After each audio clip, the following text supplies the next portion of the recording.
And we're live. Ladies and gents, welcome back. We're doing this again. And this time, I'm not sure. So it took us a bit to get going today because we both had to do some restarts and making sure everything's working. But it looks like, yeah, the platform that we use is really slowed down right now. So it's might be a little bit of back and forth, might be a little bit of, pauses between speaking because yeah, Marty's not able to hear me like right away, and then vice versa. I don't know. We'll see how this goes, right, Marty?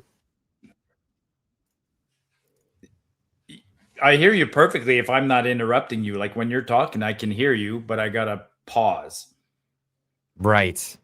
And well, that's exactly yeah. That's exactly how we're gonna have to do it. So anyway, preamble as we usually do. Welcome. This is the Marty and Clyde show. Happens every Wednesday at now it's 7:30 Central Time. So that's the new time. It used to be 6:30 Pacific. Now it's an hour earlier, so everybody can catch us a little earlier. Because I'm in Central Time, I'm not going to be up all night, and we're not going to keep Marty up all night kind of thing. And it's great. We've been doing this for a good 4 years now. We started with just doing we just record it and then post it every Thursday morning, and then we took it to the live format because Marty, you kept saying this thing where the best thing about the internet is the immediate feedback, and Twitter's one thing, and YouTube, when you're live streaming, or we're live streaming to multiple platforms tonight, so Rumble, YouTube, X, that's the most immediate feedback you'll get because the chat's right here with you and chatting with us. So that's how we're doing this.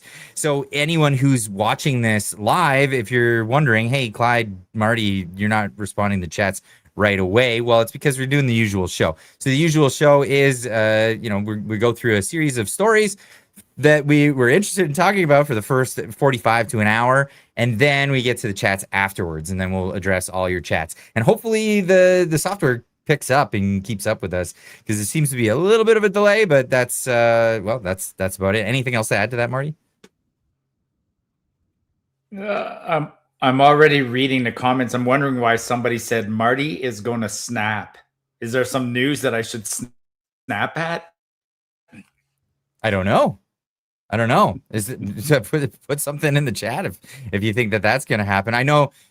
Well, we're going to be talking a lot about the trade deal. That's exactly what's going to be happening. Okay, so give us some comments. Who's freezing? Like we're both freezing. Are we both freezing? That's the best thing to ask, because from my end it seems like Marty's freezing, but on Marty's end it seems like I'm freezing. So let us know in the chat which side is, because we'd like to troubleshoot this, because this has happened a few times, and it's intermittent, right? It's an intermittent thing, and we want to get to the bottom of it so we can actually fix the problem. People are saying I'm choppy. Okay. You keep talking, keep the show going. I'm going to reboot and clean up my caches, and then I'll come back in. Okay. We'll see you in a minute, Marty. And I'm gonna get some other things going here, because I was running late. I'm not gonna lie, I was running late. Usually we get this show going. It's we're Marty and I are 15 minutes ahead of time talking about what we're going to be talking about in this episode, and this time I was running late. Marty's computer's on the fritz this week, so we'll see what happens with this. But I mean, why not get into some of the things now? If you guys have been watching, let's just get into what's happening on my end, because many people are asking. I've seen a lot of viewers of the channel saying, Clyde, nice to see you again. I'm finally being suggested your content. Now, let me know in the chat, in the chat here, if that's something that you're experiencing.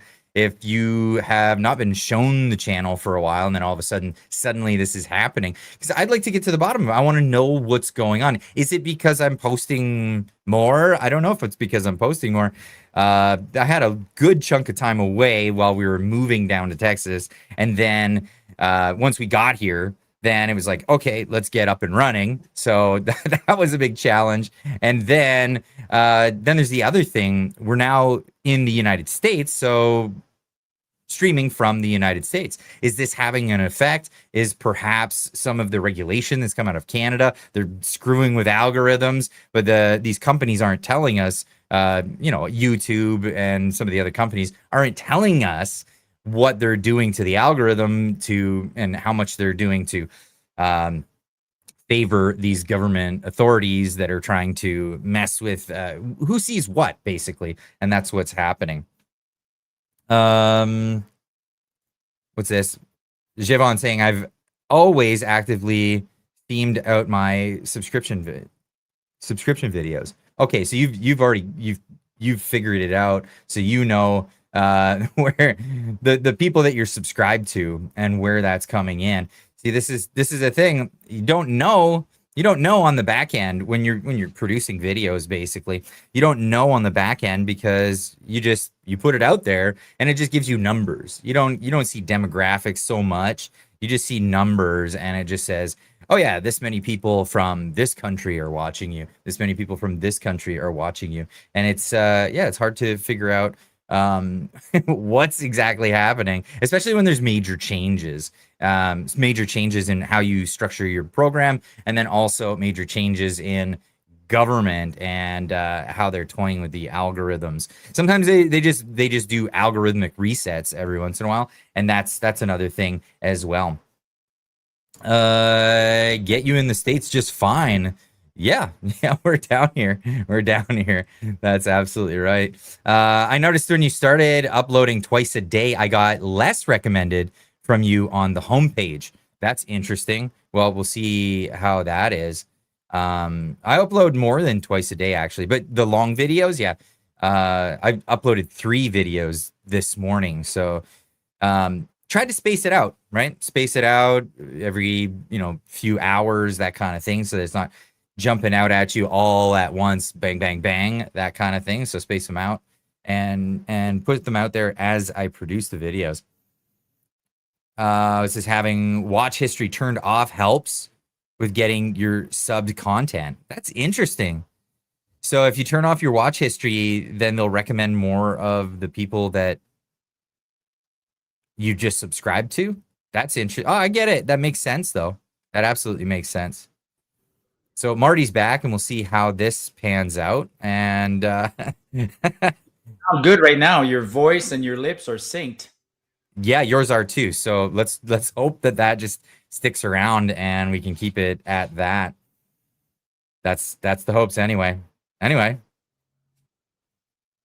let's play it by ear. Marty, what do you say? It's not synced anymore. Yeah,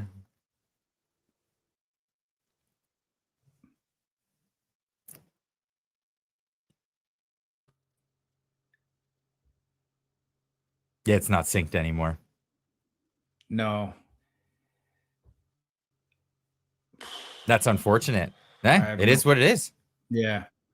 So we've run into this a few times. Oh yeah, go ahead. No, you do most of the talking. It works better if you do most of the talking. I'll interject once in a while. All right. Well, we'll roll with this. So, geez, how do you set this up in this case? So anyway, let's just get right to it. So Donald Trump put out this warning to Canada. Shape up. We're going to have a trade deal, and we've made a deadline. August 19th is the date at 12:01. If you do not comply with the tariffs or come to the negotiation table and we don't get this together and come to an agreement, then on that date, which was this morning, 50% tariffs on a number of different items across the board. Now, of course, Donald Trump came forward and said, hey, we've made a deal. But I'm only putting a 3-day delay on this deal until Canada actually signs this and it's actually codified in some formal document that's binding, that kind of thing. So I guess I could put this up on the screen. So this is Donald Trump just recently, just this morning, and he was talking about specifically this. So let's have a listen to this. This is from Nick Sorter saying, just in, President Trump announces he struck a trade deal with Canada moments before Canada was set to hit 50% tariffs across the board. Get hit with that. Canada is eliminating tariffs on American farming goods. And well, he goes on and he continues. Yeah, we had a very good conversation with the Prime Minister last night, and we've come to a deal with Canada. As you know, the 50% tariffs across the board were going on against Canada today, and they called yesterday and they gave us the points that we had to have. Very fair deal for both. The tariffs will be non-existent for our farmers. Our farmers were paying tremendous tariffs into Canada, and those tariffs are going to be totally eviscerated, down to zero.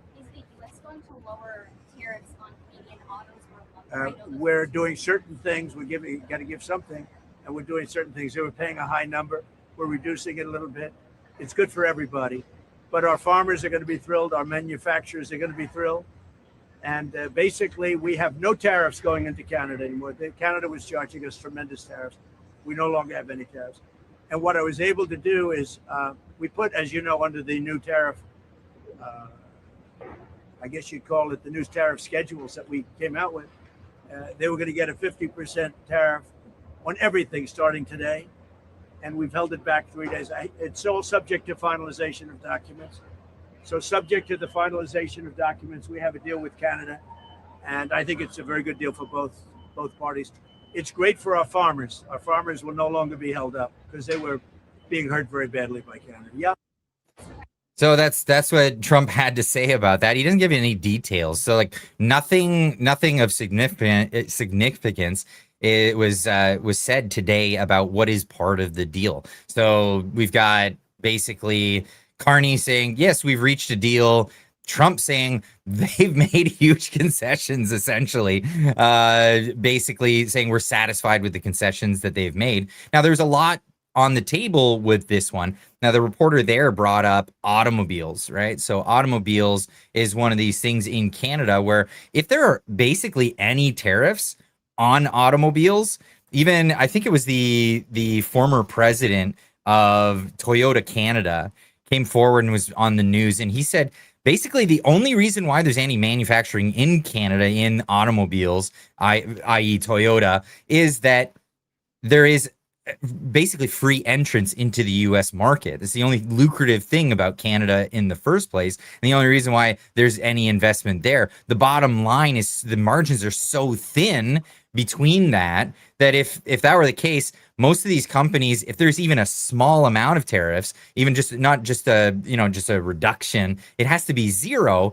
or they're just going to finish their production runs and most likely just move manufacturing into the United States. Anything to add? Well, I mean, the thing I was going to add is there is no deal, right? Like what like a deal means you're negotiating to buy something or sell something. Like that's trading. All they've done is agreed on removing tariffs. I guess we're going to have to wait to see what the deal is, what they call the deal, because I honestly cannot see what was gained by either side. I like literally, I cannot see what was gained by either side. I mean, at the end of the day, neither side's going to get stronger or better. This doesn't help either side. I'm completely confused as to what happened today. I mean, the only thing I can say really is that Trump is continuing to get other people, other countries like us, to open up our markets to him, and he's closing his to us. Like I just don't don't see how we won. Trump won. I mean, I'm at a loss for word right now, but I don't understand this deal. So this is what I was expressing in my video this morning, was the fact that when this all first happened, and the whole reason for the elbows up was over a 10% tariff on Canada, blanket tariff that was punitive for only a few things, and things that would have been beneficial for Canada to just concede to anyway in the first place. What were the conditions? It was spend 2% of your GDP on on military. And that doesn't have to be military on the US border. It could just be military, period, in any sort of function in any way. The other thing was get rid of the fentanyl problem that you have in your own country. It wasn't a police the world and the fentanyl going around the world. It was police the stuff in your own country. And then the other one was get rid of some of these trade restrictions. At least show an effort that you're getting rid of some of this stuff. There's all this stuff, trade with telecommunications, banking, dairy was a huge one, a big consideration. And what did Canada do? Canada didn't just say, well, let's get to the negotiation table and we'll try to whittle you down on this one. They made a big show out of it. They turned it into a political event, and then they got everybody riled up over Orange Man bad, and it was a political move. It was an absolute political move on the part of Mark Carney. It was a political move on the part of Doug Ford, who launched an election right at the beginning of that. It was a political move on David Eby's part, as he was, his popularity was dwindling. And this is something that politicians used. They used Donald Trump and America as a boogeyman, and they whipped up this whole frenzy of things that actually was detrimental to trade. And I don't think Canada would have got such a bad trade deal like what it's looking like now if it weren't for the actions of all the political class and the people of Canada getting riled up in this fashion.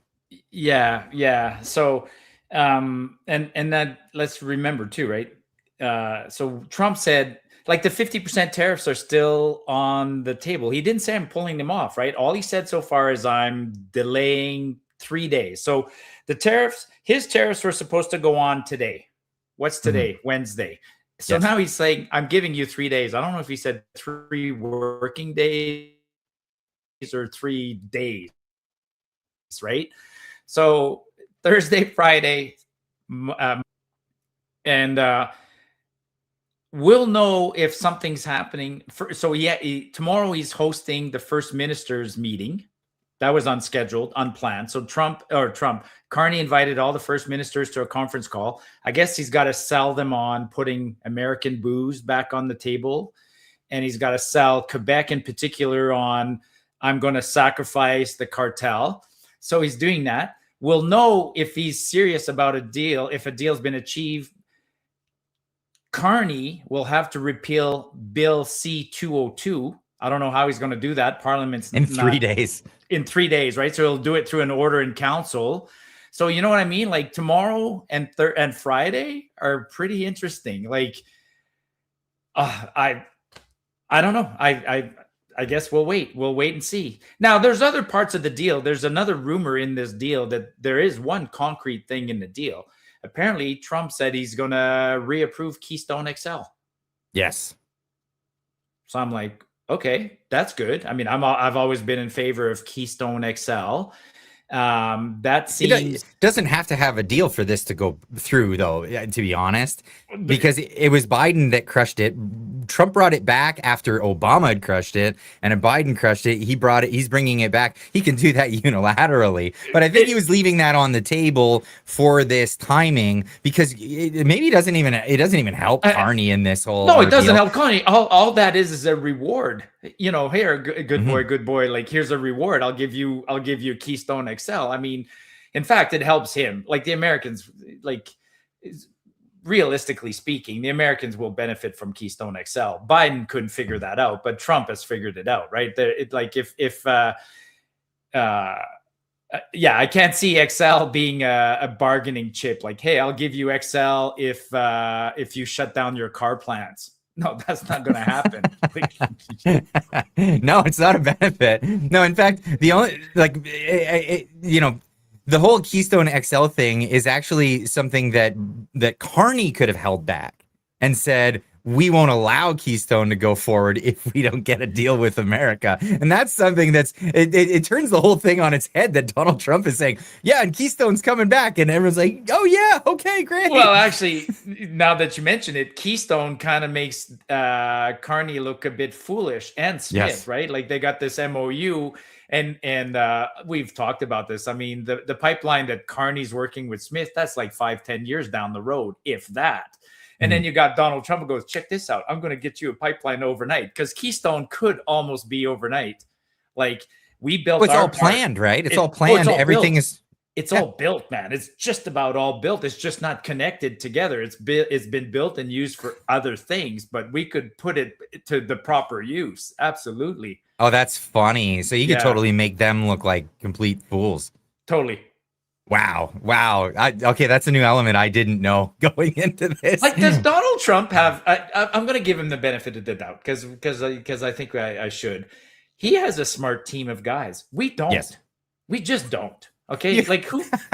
Like, that's the understatement of the century, Marty. Exactly, right? So like Donald Trump and his guys are sitting in a room with their big whiteboards, and they're like, "What can we do to mess up, Canada, or how do we win this?" And they draw it all out. Whereas our guys are just reacting. Like, yeah, it's. Well, I mean, just look at counterparts.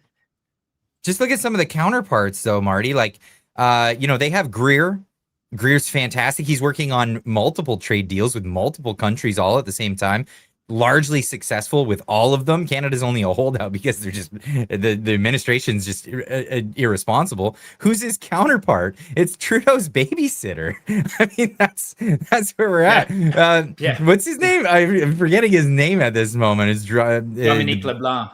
LeBlanc, yeah. And then what do we have? Our ambassador. They're trying to kick the ambassador to the United States out of Canada, Hoekstra, because what Elizabeth May and her friends are having a hard time dealing with the fact that America is a strong country and Canada's losing in these trade negotiations. And so they're trying to kick this guy out. What's our Canada's trade ambassador doing in the United States right now? And who is it? It's Melanie Jolie, and she's over in the United States. They want to kick Hoekstra out for getting too involved in politics, just because he's been on a couple of podcasts and he's chimed in that Canada seems kind of foolish. What's Jolie doing right now? She's down there actively. I think she was in Boston the other day talking to a group of Democrats, and she was explaining how she's working with the Democrats, the people who are not in government, not the elected government, to undermine the current elected government.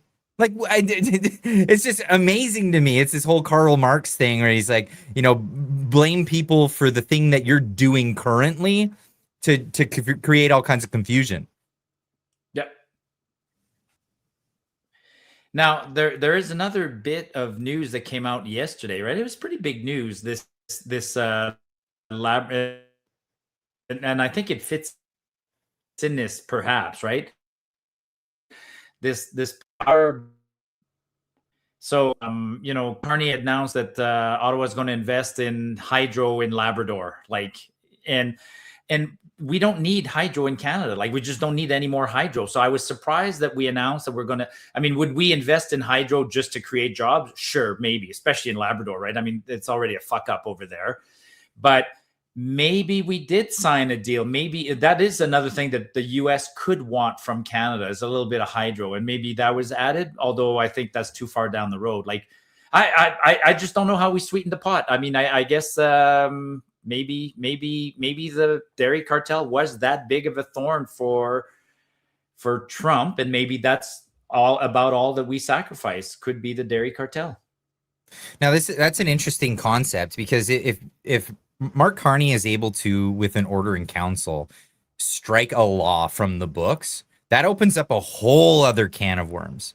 A whole other can of worms of dictatorial powers that the prime minister at a moment's notice can get rid of a law that's been created through the proper channels, right? It was voted on by parliamentarians. I'm not saying it was a good law. Like, that's absolutely crappy what they did by ramming that through Parliament. But still, what they did was they did it correctly. They put it through. They did the 3 debates and then had a vote, and they voted on it by the members of Parliament, the people that were voted in to do that job, and then went through the Senate. It went through very fast, but it still did go through the proper channels, and it became law, codified into law. And if they went against that, and if they actually, for one, negotiated dairy in like global affairs and you know the government did negotiate dairy against the law,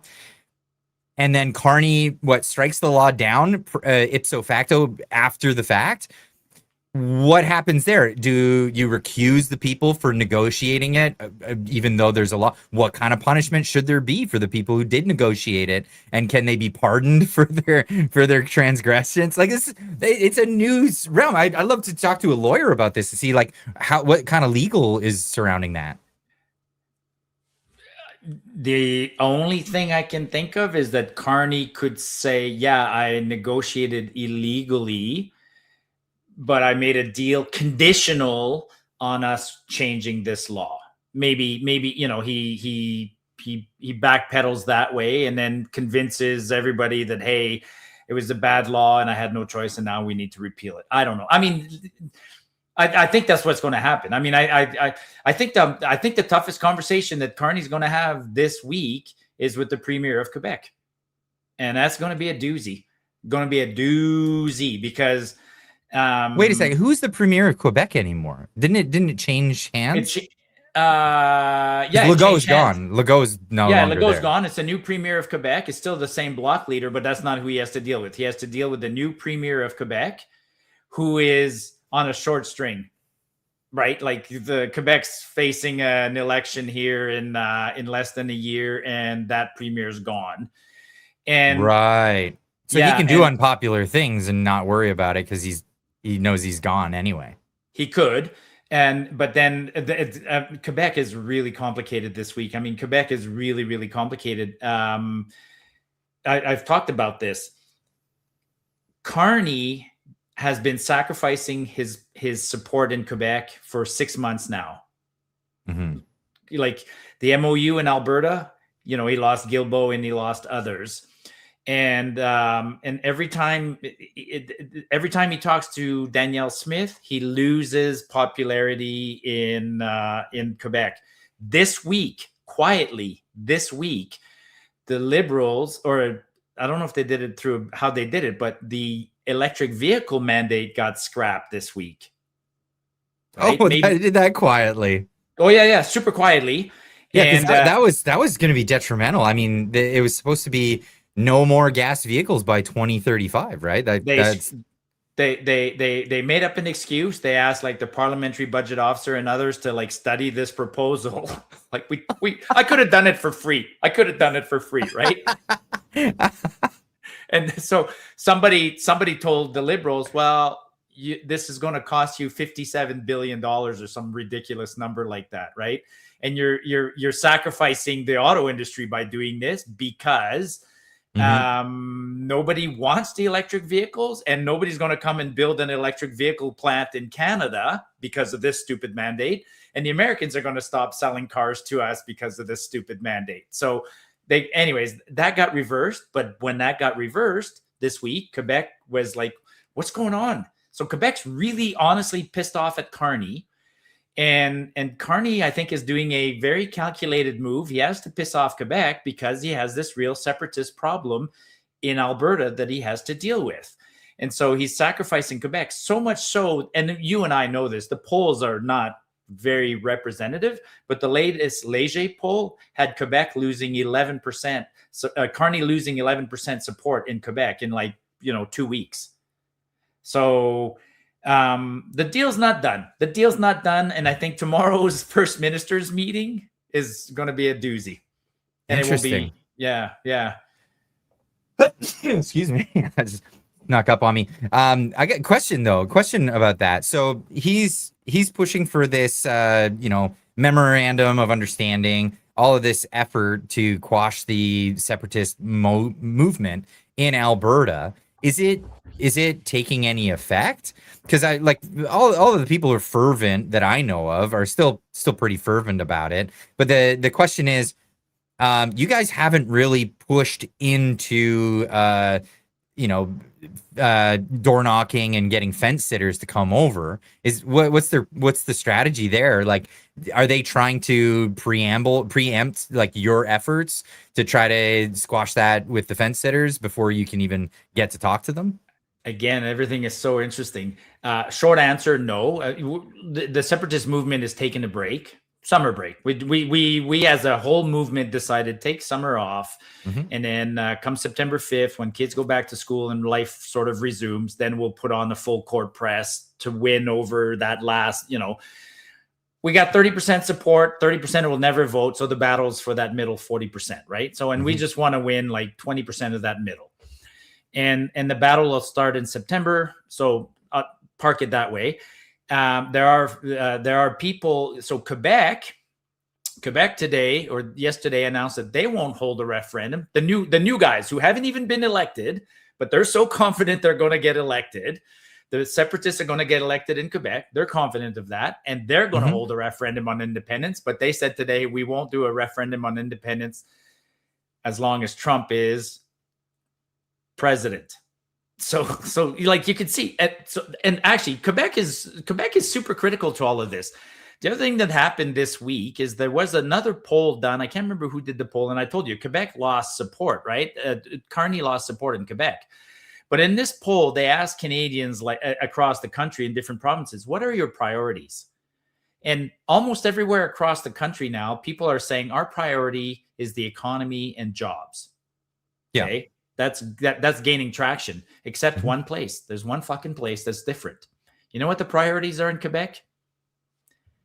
Climate and climate and protection against Trump. So what's going on today? If Trump and Carney made a deal, it has to be at the expense of Quebec. And Trump and Carney must have been pleading, saying, give me 3 days, I'll go talk to the guy. And so Carney's got some serious chatting to do, and he's going to try and bring everybody on board and try and give one up for and somehow or other support Quebec. And how does he get rid of the dairy cartel? So like what Donald Trump was saying, more equalization payments, more. I mean, there's lots of ways he could do this. I mean, this hydro project in Quebec is a bad deal. Like it requires $10 billion in subsidies from the government to make it go. So yeah, there's some horse trading going on, and we're going to find out what it's all about in the next couple of days.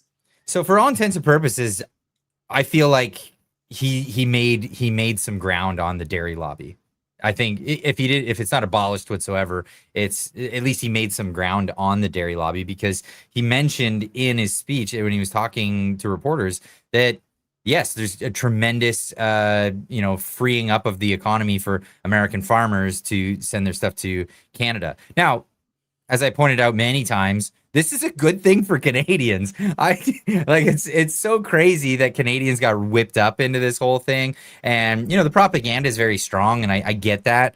But at the end of the day, what's the biggest problem? You just said it. Every other province other than Quebec, it just blows my mind, cares about the economy. And what was the other thing? Jobs, the economy, jobs and economy, inflation, cost of living. Inflation. If the cost of living goes down because we're importing, or Canada's importing more things from here in the United States, then that's great. That's great for everybody.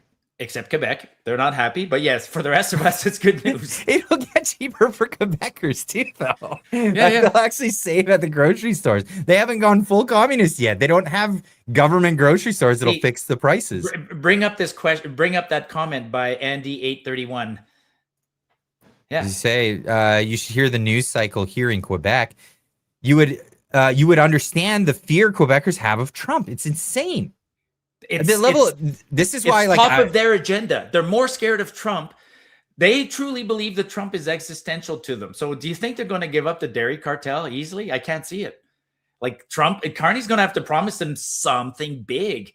Like we're at the point this week where Carney has to decide, do I want Quebec or do I want Alberta? Now, you and I have talked about this, right? If Carney were to sacrifice Quebec, okay, there will never be a liberal government in Canada ever again.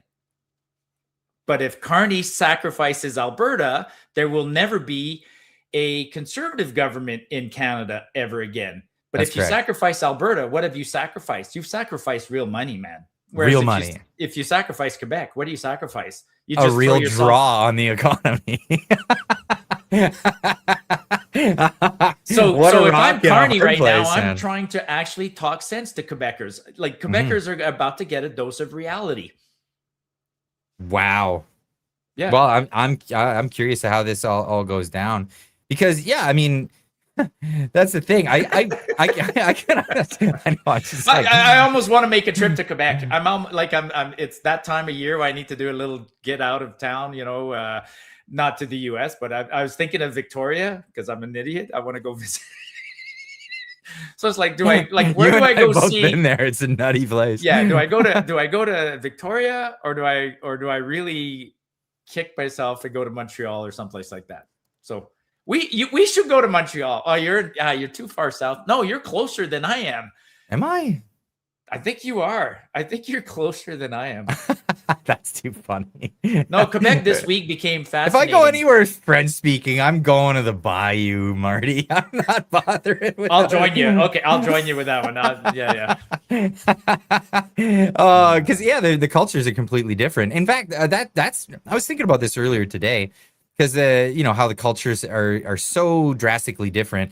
Between Canada and the United States, cultures are quite similar, but there are some severe differences, right? There's some clear-cut differences. One, and I think a lot of that stems from the history of it. After 1776, the people that moved to Canada, they were British loyalists, and they were basically kicked out of the United States. And we're talking Eastern Canada, right? So that was a founding thing in the culture, and this is why in American culture it's very like, screw you, don't tell me what to do, and in Canadian culture it's like, yes sir, shine the boots for you. Did you see my post this week? I think on Monday, where I criticized the Empire Loyalists. Like, I don't understand. Oh no, I didn't.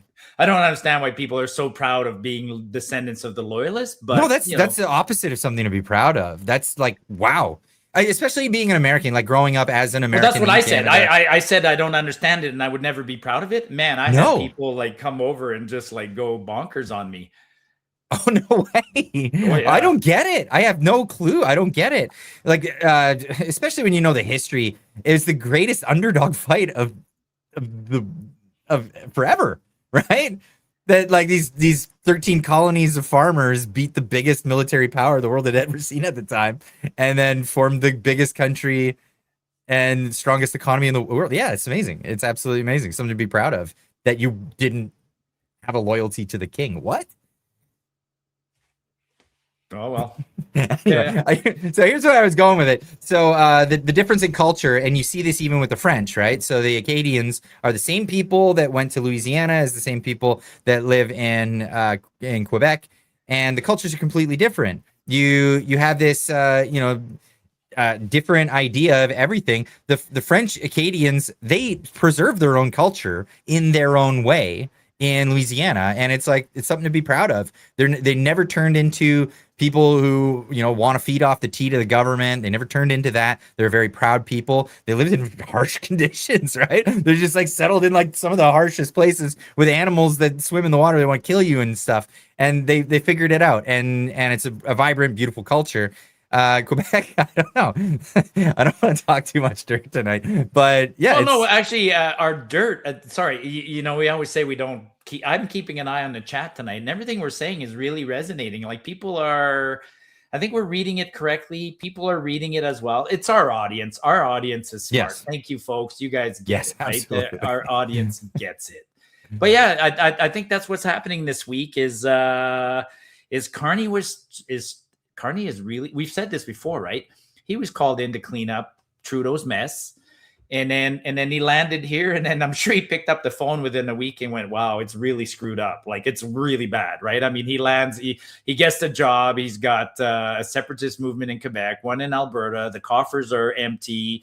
Inflation's out of control. The bank has been printing money left, right, and center. It's just completely out of control. And I think he's genuinely, somebody's holding a proverbial gun to his head saying, you got to fix this or else. And I think Carney's actually trying for his own sake to fix this. And we've said this before, when ideology meets reality, reality wins. And reality right now is that Quebec has had that the wake-up call of Trump getting elected is reverberating, and it is a wake-up call. In Quebec, you can't keep doing things the way you have, and neither can all of Canada. And so either we wake up or we don't. And I again, I live in a province that's like, we're watching this going, yeah, this is cute, but we don't care.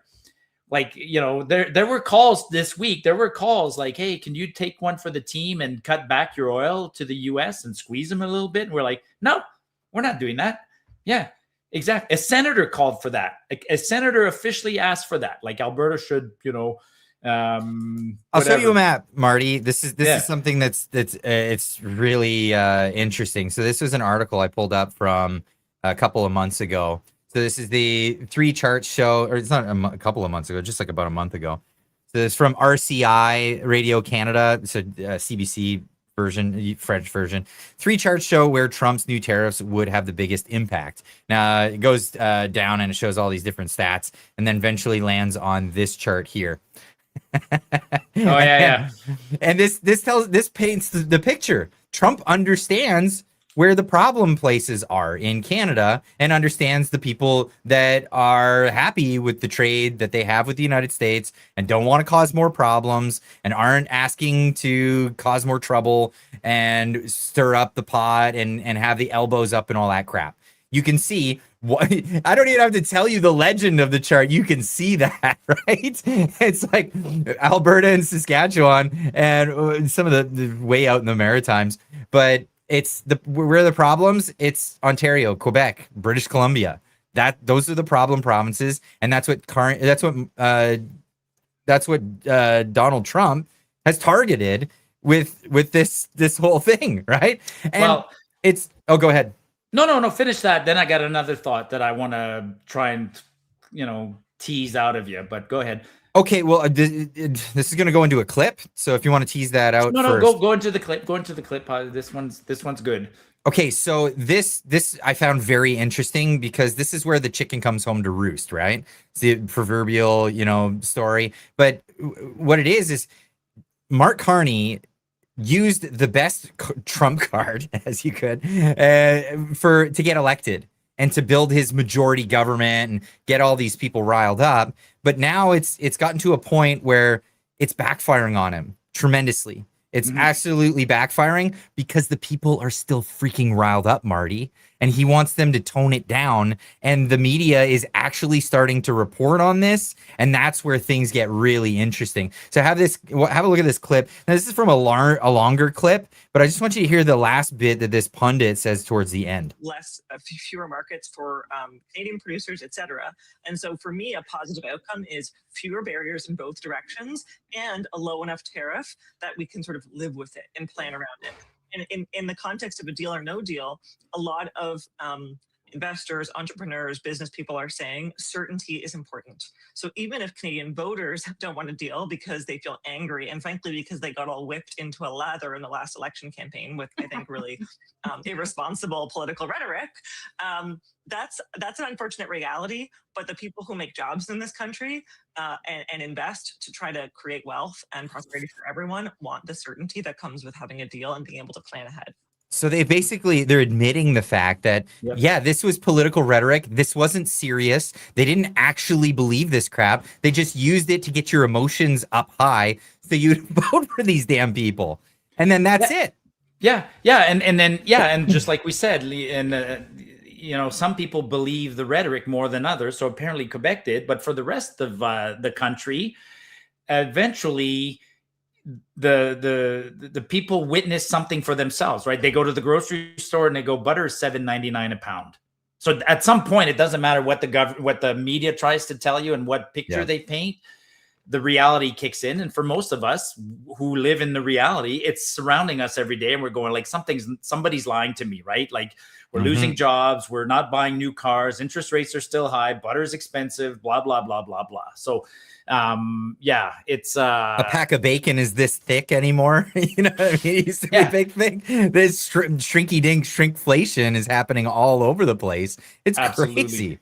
Okay, so here's the twist I wanted to add to today. Another twist, right? So just go to any website, go to Yahoo Finance, go and find the stuff.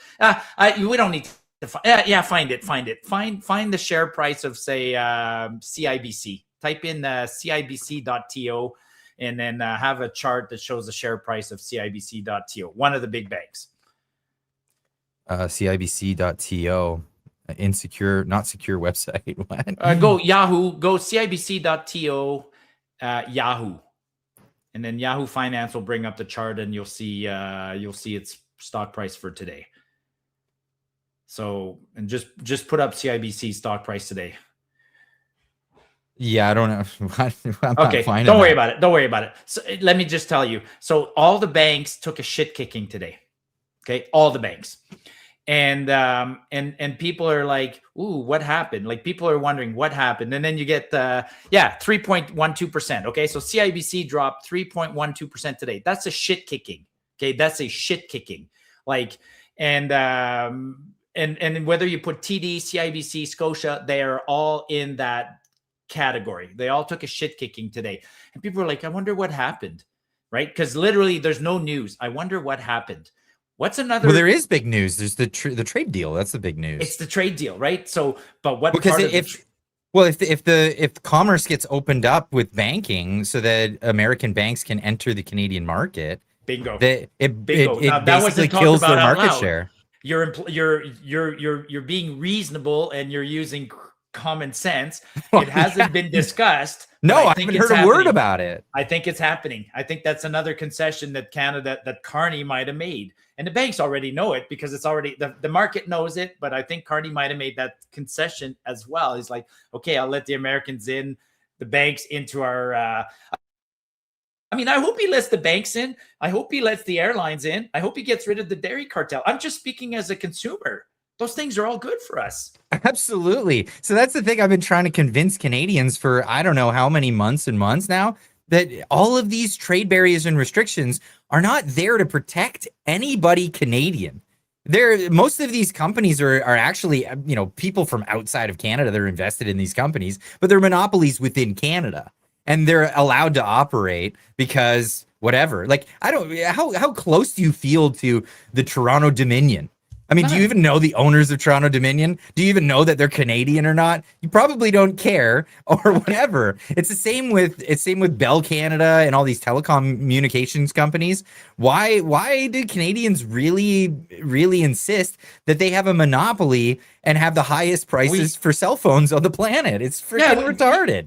Bingo. Exactly. I mean, and speaking of banks, most people don't even know this, but okay, so people say, well, banks don't affect me, right? Because what's your interaction with the banks? Your mortgage and the fees that you pay on your account, let's say, whatever. But you know what else banks provide in this country and there's no competition for? Insurance. And I guarantee you, every one of us in the last 6 months or 6 years has been bitching about their insurance. I mean, I wish I had it. I'd put it away, but I just got my insurance renewal this week and I went, what? Like I freaked out. There's no competition in insurance, which is owned by the banks.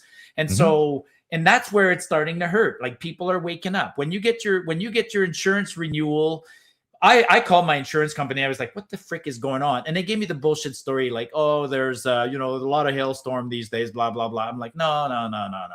There's no competition and you guys are getting away with murder and you're increasing the rates by 30%.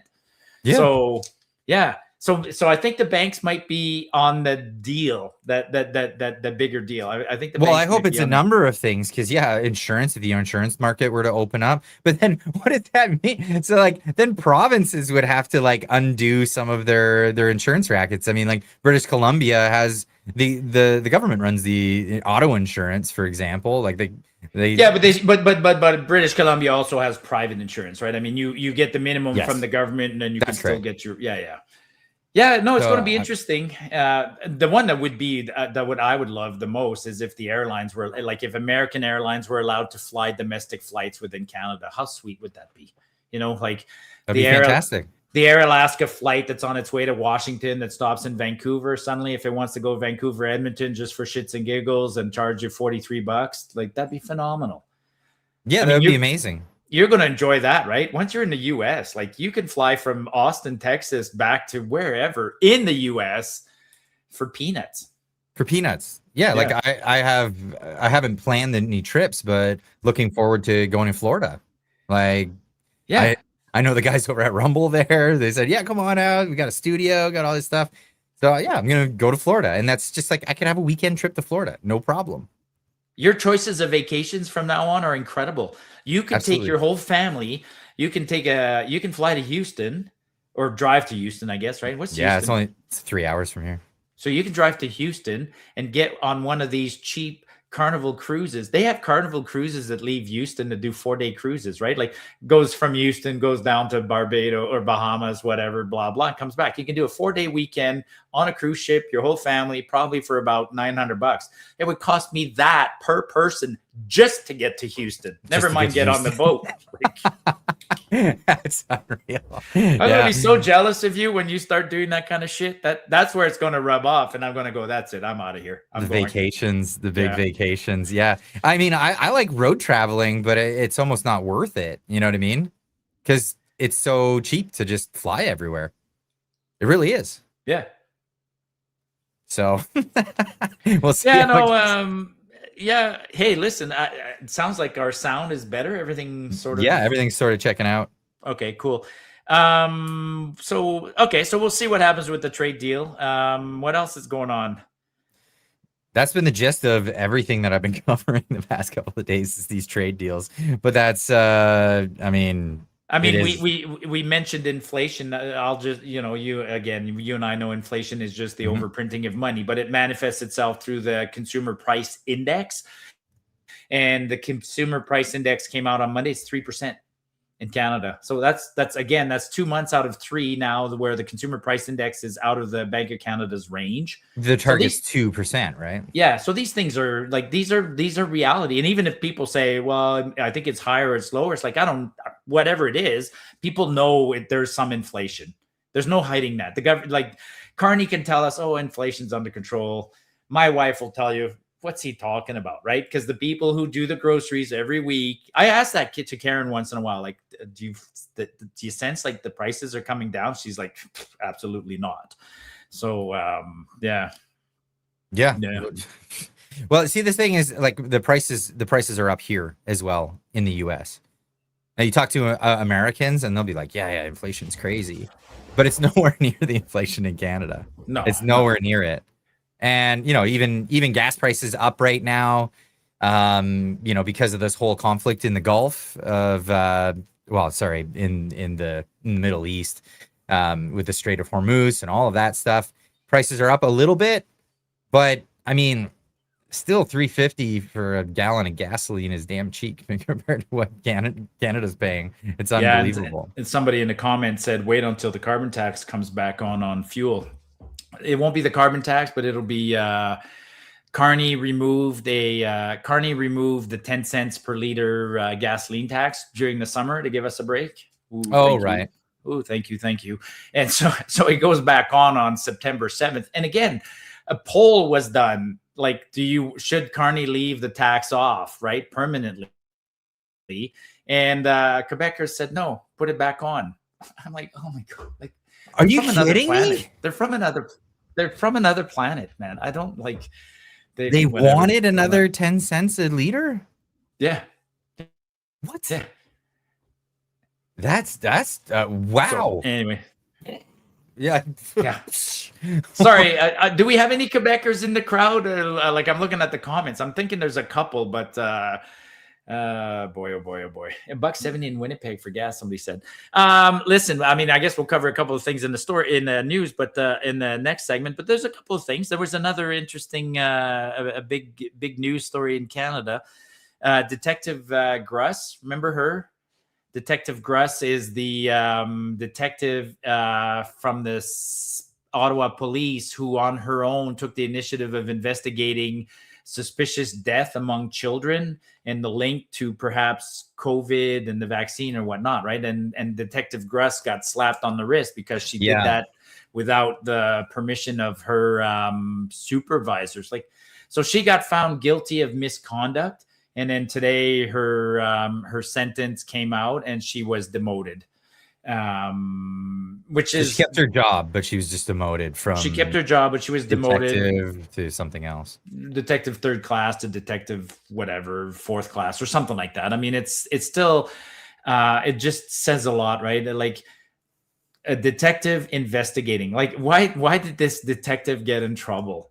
She investigated something. Like she saw a pattern, 4 people call her and say, "Hey, my kid died at the hospital," and she decided to investigate and she got slapped on the wrist. Do you think there's something hidden there? Like, What's crazy is because wow. like serial killers have been found in that way. Like Yeah. there have been discovered like serial killers who were doctors who, they took up the job as doctor so that what they were doing wouldn't be detected. And that's a thing. It's a real thing. It's not even one case. There's been multiple cases of this. And the way that they found it was they found some anomaly and then somebody investigated on their own and just checked it out. And then they were discovered. So like somebody can tell us in the comments. There was a famous nurse who was doing that. Wasn't there a famous nurse in Ontario? This is what I'm saying. There's a few different cases throughout history that Yeah. this has occurred, right? So I guess maybe somebody would have said, maybe there is a chain of command if the I don't know the whole story. Maybe the detective said, "Hey, I've got these 3 or 4 calls. Can I follow up on it?" And if her chief said no, and then she insisted, maybe I could see that as a sore point. But even then, I mean, that doesn't sound like that's what happened, right? She literally investigated and got in trouble because she uncovered a pattern. Like it was not just a few, it was a lot. So actually along those lines, that's somewhat related. I met Tony Olenek from the Coots 4. oh, right. How'd that go? I've never met him. Tony. Oh fuck! I was at an event on Saturday. I was at an independence event, but not a political event, just a just a barbecue kind of thing. Mhm. And he asked somebody to introduce me to him. Wow, cool. Yeah, but he's like, "I want to meet Marty." And then when he introduced himself, I'm like, whoa, time out. Like, I want to meet you. Like, whoa. The honor's all mine, right? And super nice guy. I just got a chill thinking about it, though. We spoke for about an hour. Like, we really had fun. And man, when he was starting, like, when he's free, I said, like, "Can you come on a show?" He's like, "Yeah. Maybe wait another year," right? Like he's right. I mean, he was found guilty of mischief. He was charged with his sentence was 5 years, but he spent 4.5 in remand. Like when you do the multiplications, like he served his sentence, and then more he than came served out, it. I think he more than served it. But when he came out, remand is supposed to be like 2 times served, is it not? Yeah, something like that. But he was 6 months short when he got sentenced. And then the 6 months became house arrest. It's done. Okay, he's done. He's finished. He's served his time. He's paid his debt. But now he's appealing the whole thing, and that'll take time. Wow. He is technically free to talk about it, but he's like, I'm going to lay low. I'm like, no, I get it. Like, good. Hey, lay low. Totally man. Get it. I'm surprised he still lives in the country. I mean, if I was him, I'd be terrified to even. I mean, what those guys went through, man. That's strong insane. support. He's got a strong family behind him, strong community, strong neighbors. He's got a business. He's landscaping. He bought a Bobcat. Things are working out for him, and I'm happy, and it's all good. So nobody in his real circle, nobody in jail ever thought he was guilty. He said that in jail they called him like Tony Montaya, like they, hey, Scarface, and he was treated like royalty because even all the hardcore criminals literally said, "Dude, like you're getting screwed. You shouldn't be here. Yeah, you shouldn't be here." I mean, he was like he met people who were in remand for whatever, having killed someone, $25,000 in lawyers' fees, and they're gone. They're out of here. And then Tony's like 400,000 in. Even the other guys are like, nothing about your case makes sense. It doesn't. No, it makes complete sense when you know that it was a political prosecution. Absolutely. That's what it was, or political persecution. Yeah, they really wanted to make an example of these guys, and man. I really hope that story gets told in the future, like what really went down. because Canadians just, for the most part, most people who know about the convoy don't know what went down there. No, these stories aren't over, right? I mean, Tamara Litch was in Ottawa, or through her lawyers. Like, she's still in court, still appealing, still paying her debt to society. Like, Yeah, wow. like when isn't her and Chris's home arrest or house arrest? Isn't that going to be over soon? About January, I think. Like, it goes a long way. But did you see how cruel? Like, this week, her lawyers were in court in Ottawa, still appealing and doing this kind of stuff. And then the judge, what's the word? I guess lambasted Tamara's lawyers, saying, because let me backtrack a little bit. You guys know that Tamara got hired by Rebel News. So Ezra Levant hired Tamara as a journalist, and that way she can travel with her job legally. Yeah. And so the judge basically said, you're kind of circumventing the laws and blah, blah, blah, blah, blah. And she, like, the judge was it's like, hey, if the law says 6 feet and I'm 6 feet 1 inch, I'm within the law. Like, it's then change the law. And if I'm allowed to get a job and travel for my job while I'm under house arrest, that's the law. There's no circumventing whatsoever. No. And the lawyer even said, yeah, Tamara's traveled 14 times for the Rebel, and every time she communicates with the parole officer, and it's all clear. But anyways, it's just they're being made examples of is what it is. And actually, thank you for letting me chat just a little bit on this. Right? Of course. I told Tony. They scared the shit out of us. They succeeded. Yeah. They did succeed. Oh, right? For sure. Like this week, I told you guys last week, I posted a video of my little run-in with the law, with the government, right? They're destroying the cut lines in the area where I hunt. So I made a video about that. And the video got pretty viral. And the government, the people who did that to us, they're not happy about it. And they said, like, you got to tone it down a little bit. Yeah, but they're hounding us. So now they're going to our hunting. Like, I'm going to the hunting camp next week, 2 weeks from now, and they're showing up and they're like, hey, you're only supposed to set up your camp for 14 days in a row, and then you got to take it down. So you know what I mean? Like, they're putting the pressure on us because we've been too vocal. And my buddies said the same thing, Marty, tone it down just a little bit because we don't want to lose our camp. I'm like, yeah. So I was telling Tony that, man, you were so brave, and you, like, thank you for taking it. But truly, it scared all of us. I got scared. Yeah, absolutely. Because that's exactly what they do. Hey, it's a nice little privilege you got there, isn't it? It would be a real shame if we came and we took that away from you, because now we know about you and what you've been doing. Perhaps maybe you just, like, shut up about all the things that we do. Yeah, it's mafioso. It's so crazy. Yeah. And yeah, like, I took a video of, like, when I was out there, I took a video, and then people are like, oh, Marty, like, you had a beer on the quad, right? You had a beer when you're on the quad. They could easily come after you and say, well, we have evidence of you drinking and driving. Oh, you crossed the river on your quad in the video, and you weren't perpendicular, or weren't exactly perpendicular. You went a little bit sideways and created some silt. We can get you for that. I'm like, yeah, I know. That's exactly how they work. It's insane. Yeah.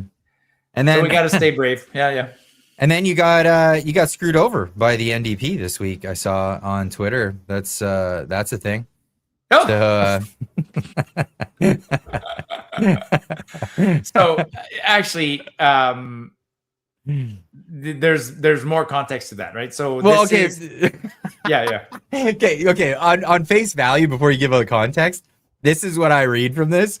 Your order's been canceled for a t-shirt, the Be Proud t-shirt. Yes. Bright orange one. Yeah. And it says here, your order was canceled because of unforeseen circumstances and your payment has not yet been refunded.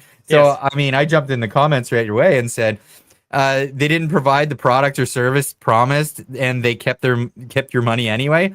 Can't say they're inauthentic socialists, right? That's exactly what you get if they become government. Totally. So there's that. So just go to the image underneath, not this one, but go to the So this is what happened, right? It says, "Hello, friend. Congratulations. You've won a free for Alberta, for Canada, right? So for you Alberta, won this. You won this. yeah, so for Alberta, for Canada is the opposite of the independence movement. This is the NDP.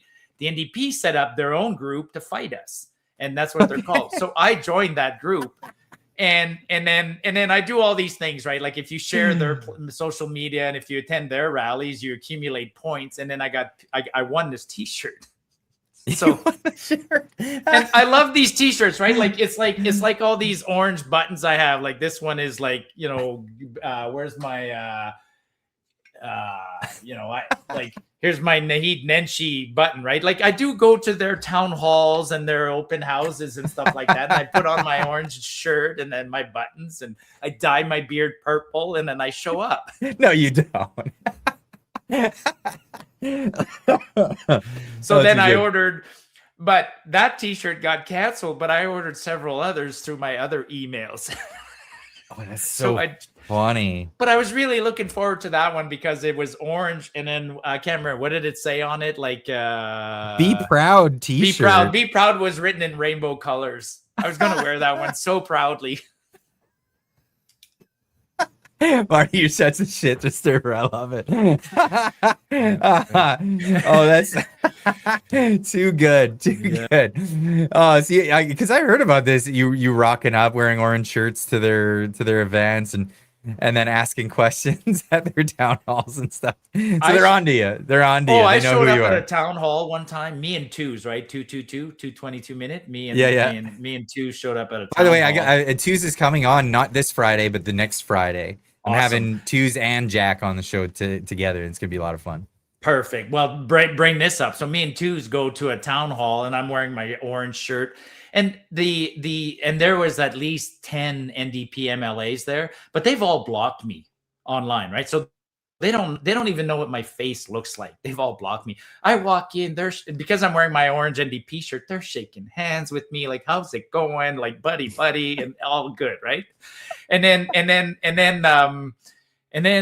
they do their speeches, and then they open up their floor for questions, and they give me the microphone. And I swear to God, like 6 cameras are like there, right? They're like, the press is like ready. And then I start asking my question. Well, the cameras all went, ooh.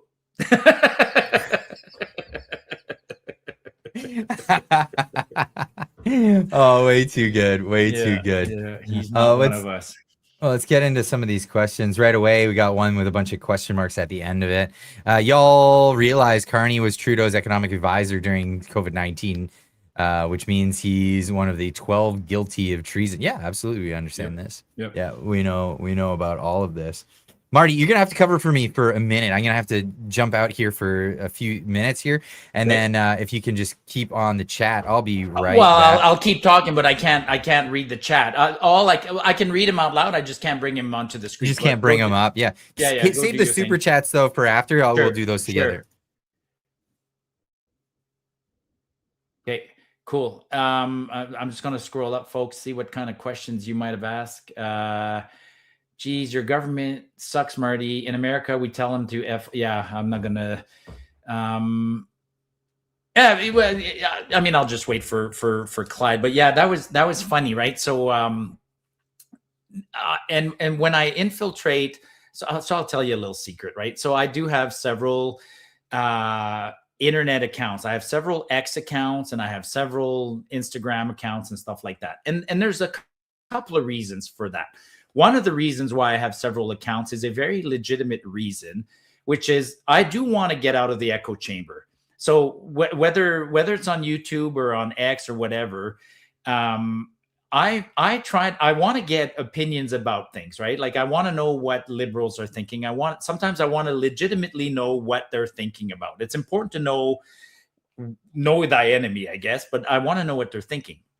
But unfortunately, the algorithms, even if I subscribe and I follow, even if I follow Jagmeet Singh and a dozen NDP accounts and a dozen liberal accounts, because I interact too much with conservatives, the algorithm figures that out, and the algorithm keeps giving me conservative content, and I never see liberal and NDP content. I have to look hard to see liberal and NDP content on X.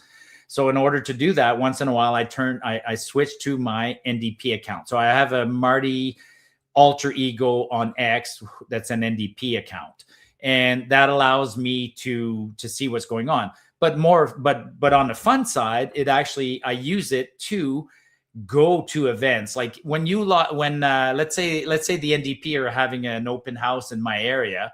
If I registered for the open house using my email account, Martin Boulanger, and I let them know my name, they'll cancel me. I experienced that during the leadership campaign. I experienced that lots of times, that they know who I am and they cancel me before I even get to show up. And what they do nowadays, let's say there's a town hall in the town near me, Airdrie, next month, and I register for it. The NDP don't reveal where they're holding their town halls until the absolute very last minute, like within hours before the actual event. So in order to know where it's happening, you need an email. And if they read my email, Martin Boulanger, they immediately, even if I try to register for these town halls, they punt me out. So I need my alter ego. So I have a couple of alter egos that I use to go to events like that. And I use it for shit like this. So I'm actually a member of the NDP party. I'm also a member of the Liberal Party in Alberta. And I get their emails and I get their literature. And then I get to do fun stuff like order t-shirts online or whatever. And so this week I ordered a couple of t-shirts, because I legitimately won one. So the first account that I used, I got a t-shirt, but I tried to do it on the second account, and the second account with my real name, they flagged that one. And so I got an email from them saying, your order was canceled. They don't give an excuse, but I know why. It's just a way to lock me out. Let me see, what are some of the questions there. So I'm glad that the internet came back. Can you guys hear me good? Like there's no, when Clyde's disconnected, there's no rubber banding, we call it. Everything's good. Marty, how much do you want to bet if Quebec were to separate, then they would develop their oil and gas? Yeah, I have no doubt that Quebec would develop its oil and gas. It's not that much, right? It's a nice, it's not that much. You should always, no matter what, you should, develop your resources. Marty, the Liberals think you are committing genocide by making fake names to watch them. That's interesting. What do you guys think of Trudeau this week? Did you guys see that really bizarre video? I think Trudeau was with Katy Perry somewhere. Like somebody said he was at a Home Hardware in Ontario. To me, it looked like he was at a dollar store buying a plunger or whatever and doing a weird dance. It just shows how not serious that man was. Same with Jagmeet Singh, right? Like, what do former politicians do, right? Chrétien retired and went back or left politics, lost as prime minister and went back to law, and then did a proper speaking tour. Harper went back to sort of teaching. Paul Martin went back to managing his empire of his fleet of whatever tankers and stuff like that. Almost every politician goes back to some business, does something, and then you got Trudeau. What's Trudeau doing? Like, he's hanging out with Katy Perry, making an ass of himself and going to concerts with 16-year-olds. Like, it just shows that I was right. I should have been way more critical of him, but nothing stuck to that guy. Like trying to, I'm just talking about I read a few questions, but I was just talking about Trudeau. I hate bringing him up, but like, Trudeau and Jagmeet Singh, the way they're behaving, like there's nothing statesman about them. There's nothing dignified. They both have like shitty afterlives. Like every other prime minister goes on to going back to, practicing law or running their businesses or whatever. And you got those two yahoos. Anyways, that's enough for. Well, see, the thing is, a lot of people will say, why are you bringing that up? That's old news and stuff. They still bring up Nixon. Yeah. You know what I mean? Like, why can't we bring up Trudeau? Why can't we bring up what these people did to the country? They absolutely, like, things weren't amazing, before, but you can definitely say that the second Trudeau got to power, that was like the end of it. I'm not going to shut up about that. No. You kidding me? I live in America now, where I'm here to warn people about what happened to Canada. Of course, Trudeau's a giant equation in that. So I'm going to bring that up. Jagmeet Singh is a giant equation in that. You know, well, Jagmeet, I'm going to keep bringing him up because I don't want him to get that job with Tourism Canada or whatever the hell it is. Like, I made a comment this week. If there's a job within government that Jagmeet Singh qualifies for, by definition, that job's unnecessary because that guy has zero qualifications for anything. So, like, if they create a job just for him, I'll be pissed off. Well, I had a post that went viral about Jagmeet just this past week, right? I posted this picture that was in a compilation of. So this picture showed up as like a quick snippet in a compilation of all the things he's been doing and why he should be the I don't know, whatever job he's trying to go for. And I said, you mean to tell me that the whole time Sikh men can take off the turban and put on a helmet? What the actual fuck? Like, honestly, this is a serious statement. I'm not being hyperbolic here. The guy and him and other Sikh have fought for this like special privilege to not have to obey certain laws in Canada because they say they can't wear a helmet because they have to wear the turban. But here's Jagmeet Singh. He's taken the turban off so that he can put on his stupid bike helmet so he can ride the seawall and take selfies of himself and post it all over the internet. Yeah. Obviously, it's not a do or die thing. He proves that there are circumstances where he can definitely remove his turban. That's right. And if you work in oil and gas or whatever, and you got to take the turban off because you got to wear a hard hat. You work in a construction site, you got to take it off so you can wear a hard hat. So be it. Yep. And that's where I just get livid about this one because I don't think that there should be special circumstances or special things. If you don't like the law, lobby to have the law changed.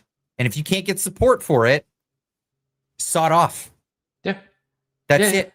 SOL. Deal with it. We all deal with it because we all lobby for the laws to change. There's a lot of things that I'd like to change. And then the second thing I'd like to add to this, because here I'm down here in Texas and I want to warn people about this. And Joe Rogan made a statement just this past week because I don't know if you're aware, but they made the Supreme Court of Texas made a decision when it came to whether or not certain weed items are Schedule 1 or not, right? And Schedule 1 comes with a mandatory minimum sentence, I believe is like 2 years for possession of Schedule 1 narcotics.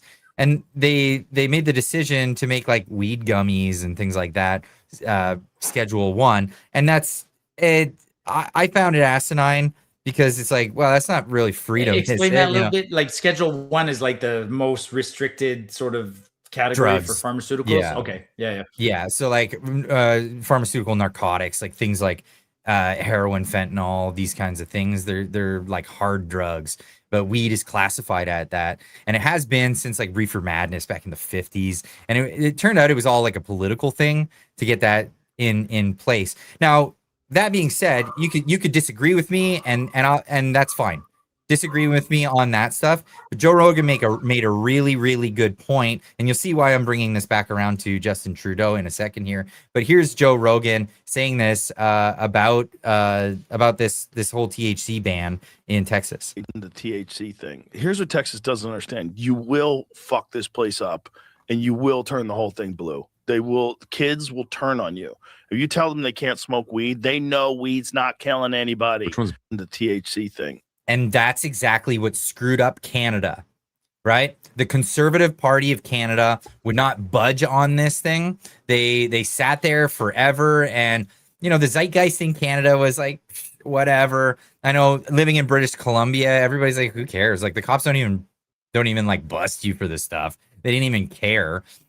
If they would only bust you for weed, and I'm not a weed smoker. I don't touch the stuff. I only know this, colloquially through friends, right? Yeah, I know you're giving me that whole look. I don't like this stuff. I don't even like it. I like a glass of whiskey or a beer or something, but that's legal, and as long as you're not drinking and driving, you're fine, right? But at the end of the day, the culture didn't, like, the conservatives didn't catch up to the culture. They absolutely did not. And the culture was, who cares? Who cares about this stuff? Is very much libertarian about it. And so young Justin Trudeau comes in and he says the things that everybody wants to hear. I'm going to make weed legal. And so everybody voted for legal weed, even though like the conservatives. It was the only thing that got him in. It's the only thing that got him in. Well, two things got him in. It was legal weed and voter reform, and people really wanted that because this first past the post system, it sucks. And the fact that Ontario and Quebec are, basically decide all the elections, that sucks too. So people were voting for those two things. But yes, it was mostly weed. It was mostly they wanted weed. And look at Canada now. So Joe Rogan's not wrong on this when it's like, dude, you're screwing it up. Like, don't let the Democrats come in because they'll promise all the world on this stuff, and they'll give people legal weed and socialism. They'll turn everything blue, and they'll bring in voter fraud and all the stuff that comes with it, and just like Canada, just ruin the damn place. It's amazing how those kinds of trinkets go a long way, right? Like New York. Like, look at what happened in New York. New York voted for so they can get free bus fare. Yeah, that's what they voted for. They voted for freaking free subway rides. Yeah. Crazy. Yeah, crazy. Trinkets. Hey, before we jump into a few more questions, yeah. Do you know what's the rolling barrage? Rolling barrage. I think it's called like something rolled into town in Calgary today, and I never had a chance to see it. Like there's a motorcycle gang that's rolling into town, and I don't know what it is. Maybe somebody knows. The Rolling Barrage 2026 is the Rolling Barrage X 2026 is the milestone 10th anniversary cross Canada motorcycle ride spanning roughly 10,000 kilometers from St. John's, Newfoundland to Aldergrove, British Columbia. So it's rolling through town. Okay, so it's nothing. It's just a whole shit ton of guys on motorcycles. It's not for a cause. Like it's just a trip across the country.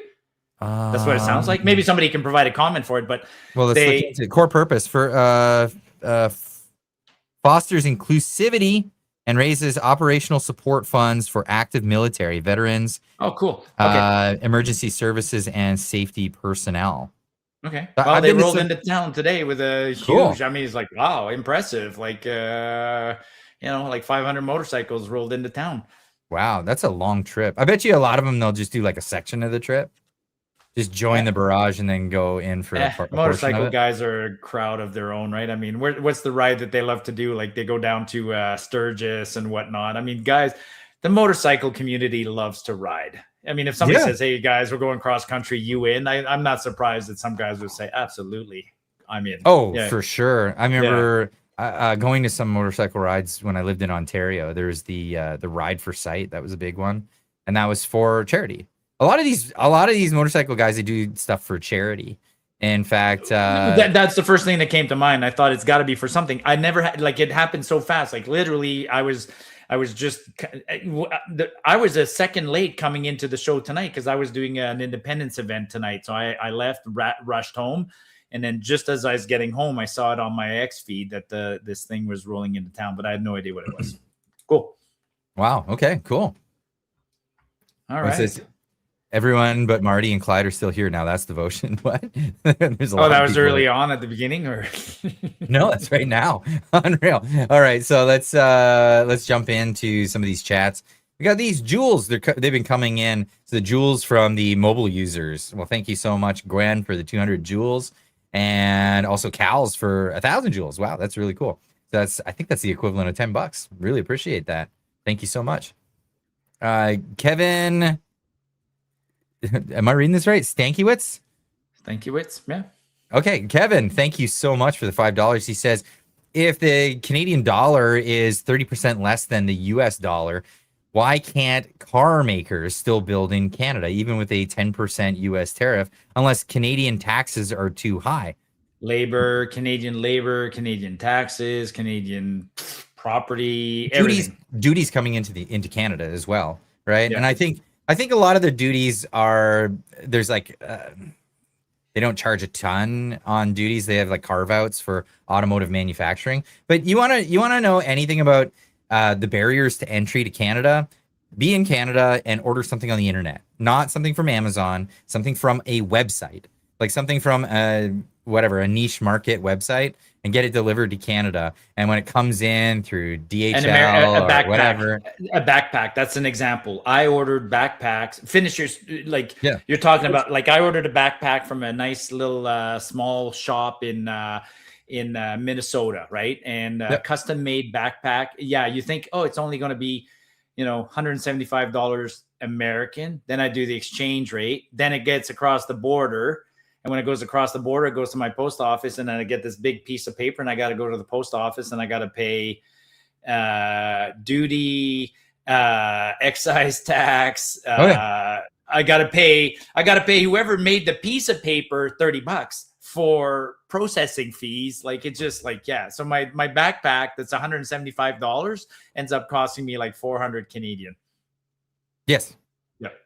Yeah, it's so crazy. And this is just to get stuff. Now, like I'm a keyboard enthusiast. I know this is dorky, but I like build custom keyboards. This is a really fancy pants one. I know. I'm glad it's not live. I thought, oh God, as he streaks across it, all of a sudden we no, it's corded. I just unplugged it to show it. But no, this is really cool one. It's fully aluminum. Like the case is aluminum. There's a brass inlay to make it heavier.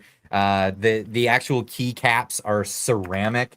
Everything about this is custom made. Yeah, they're ceramic. They're made out of like the same stuff your toilet or your sink is made out of. And yeah, all the switches are custom put together, component by component, spring curves, everything down to that. Now, ordering the parts for this while I was living in Canada, holy crap. Because I get it off these websites where, it's a niche market. So there's not a lot of places where you can get this stuff. So you order it from the websites that have it available, and then it comes in, and just like you said, comes in with this packing slip, and it's like, we won't release the product to you until you've paid this thing. And it's usually way more than the thing is even worth. And you pay like double. So that's like more than a 100% duty or tariff, whatever you want to call it, to get stuff from niche market United States companies. That's so bullshit. I've posted many of those online to show people how outrageous it is what we pay. And the one that I find the most outrageous is the guys who prepare the sheet. Like, let's say it's Purelate or whoever, right? Like they collect, they're the ones who collect the GST and the tariffs on behalf of the government. And then they charge $30 to do it. Like, like they charge me to collect my taxes. I always was just like, okay, welcome to Canada. I pay you. I pay you for the privilege of paying you. I kind of want to run an experiment. Like, I got to find some companies that just small companies in Canada to ship the stuff down here and see what sort of excise taxes are on the stuff. What would you need from Canada that you can't get in the US? I know, that's so like, it's not a thing that happens. Oh, chainmail, apparently. I don't know. Have you watched, do you watch, is it Smarter Every Day? The engineer guy from Tennessee? Yeah. He did a scraper, barbecue scraper. He wanted to make it all in America. And that was the thing. The bottleneck was he couldn't, he was able to get a bunch of the parts manufactured in America, and he had to go through all kinds of hoops and steps and all this stuff to make it happen. And the one thing he couldn't get was chainmail, because he came up with this funny word. It's called a monoscamy. It was like a monopoly, but it's the other way around. The game changer for go ahead. The game changer for chainmail is 3D printing. I've seen now 3D printed chainmail. Really? Oh yeah, it's plastic, but it looks like the real stuff. I've seen it. No. When you need metal though, like I know. Yeah. But I'm sure they'll come up with 3D printed metal chainmail, pretty cool at some point as well. I'm sure that's coming. But so this in this case scenario though, Destin, who's the engineer that runs the YouTube channel, he's making this thing.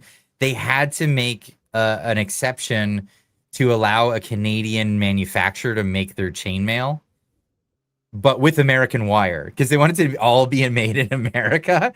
But it was like they couldn't find it. There was only one other manufacturer in America that did chainmail, and all of their contracts were given to one company, and then and they won't fulfill any other contracts. And he couldn't even say the name. He said the name, but they bleeped it out in the video. But anyway, that's definitely a thing. All right, let's move on. We've got Kevin Stankiewicz for another 2 says, will this deal help Alberta independence vote win? The trade deal. Do you think it helps or hurts? It can't hurt. Like it just can't hurt, right? I mean, again, if I don't think it'll have a big effect on Alberta independence. It'll have an effect on me as an individual. Like I said, I mean, if things get cheaper because the deal goes, some sort of good deal happens, then that's great. Well, now I'm going to backtrack. I mean, Quebec is pretty pissed off. Like if Quebec's pissed off, no, I'm going to say no. I'm going to say no. For gut reaction, no, won't have an impact on independence. Good. So I got another question because I didn't consider this. If Quebec were to separate, does that help or hinder the separatist movement in Alberta? Hinder it. Both. It could. I mean, if Quebec separates, it's the same thing as if Alberta separates. What's the next step? I think the country starts to unzip, right? So if Quebec separates, the country can potentially unzip, and then we just do our own thing. But if Quebec goes, it does take away one of the biggest beefs that Alberta has with Confederation, which is the unfair deal that Quebec gets, whether it's the courts and the fact that everything has to be bilingual, blah, blah, blah. You know what I mean? Like a lot of the shitty stuff in our Confederation comes out of the fact that Quebec's one of the founding nations. If Quebec were to leave, and then that's finally the opportunity to reopen the Constitution. If we reopen it with Quebec gone and we say, you know, bye-bye French language laws, reopen let's adjust the seats, let's adjust the courts, let's do this, let's do that, then yeah, you could definitely you could quiet down the independence movement in Alberta and maybe even make it go away for sure. For sure. So that's one thing I definitely don't miss is French on items in the grocery store. and we've talked about this. I'm French and I still disagree with the laws. Like you talked about Louisiana preserving their culture. I still speak French. And the reason I still speak French and I still know French recipes is not because the government forced it on me. It's because I wanted to. So if Quebec wants to protect its own culture, knock yourself out, man. But to force the rest of us to have to do it makes no sense. Like I never understood why the post office in Fox Creek, Alberta has to provide services in English and French. Never understood that. Like No. Fox Creek, Alberta, man. Like, you know, It's Lloydminster, Saskatchewan, Prince George, BC. Like, why is there a French post office in Prince George, BC? So French Canadians, do you have any sharing like things with because you brought up culinary stuff like cooking? I watched this one guy on YouTube. He's a muscly dude. I forget his name. He's got a mullet. he's a Bayou dude, and he's always making stuff. I just watched a video. This weird recipe called boudin. Do you know it? Boudin, yeah, absolutely. Blood pudding. Beautiful. Okay. I'm watching him make it, and I'm like, what's this? Like weird pulled pork with liver in it? Like what? No, it's it's a sausage casing, but we were too poor. Like our ancestors were poor, so rather than grind up pork, it's basically boudin is pig's blood and oatmeal, and then that's stuffed into the casing. So it's blood pudding. It's blood sausage is what boudin is. When you cook it, you know we're cooking it. Nobody here in my house wants it except me. I still, it's a topic in and of itself. I do have I have some foods like that from my youth that I crave once in a while. They were mostly from my dad's side. My dad was Acadian, right? So my dad was an Acadian, and dad had some and grew up poor, and there were certain foods that they ate. They learned to make blood pudding's an exception. It's not a delicacy. I wouldn't call it a delicacy, but they learned to make good food from really shitty ingredients. But a lot of cultures did the same thing, right? I mean, the Chinese did it. I'm sure the Japanese did it. Like, there's a lot of, like, around the world, a lot of good foods are made from. I mean, the Chinese are an example. Is there a part of a cow or is there a part of the pig or the duck in China that doesn't get used? No. Like, they eat everything, so. man. Like, from Even in Japan. Like, yeah, the feet get eaten, right? Like, I mean, I draw the line. I'm like, yeah, the pig's feet, the chicken feet, gone. But I do eat pig's feet. They're pretty good. I love a good pork hot stew. It's all good for broth, though. All of it's good for broth. But the meat in it, I mean, you boil the pig's feet in a lot of salt for about 3 hours, and then after that, you just rip out all the meat out of the between the hocks and everything else. That's good meat. Oh, okay. The hocks used to be free, man. The butcher would give them to us, so you just boiled them. And livers used to be cheap. Dad used to get like bags of chicken livers. Today you have to buy chicken livers, but when I was a kid, nobody sold. The butcher didn't sell you the chicken livers; they were free.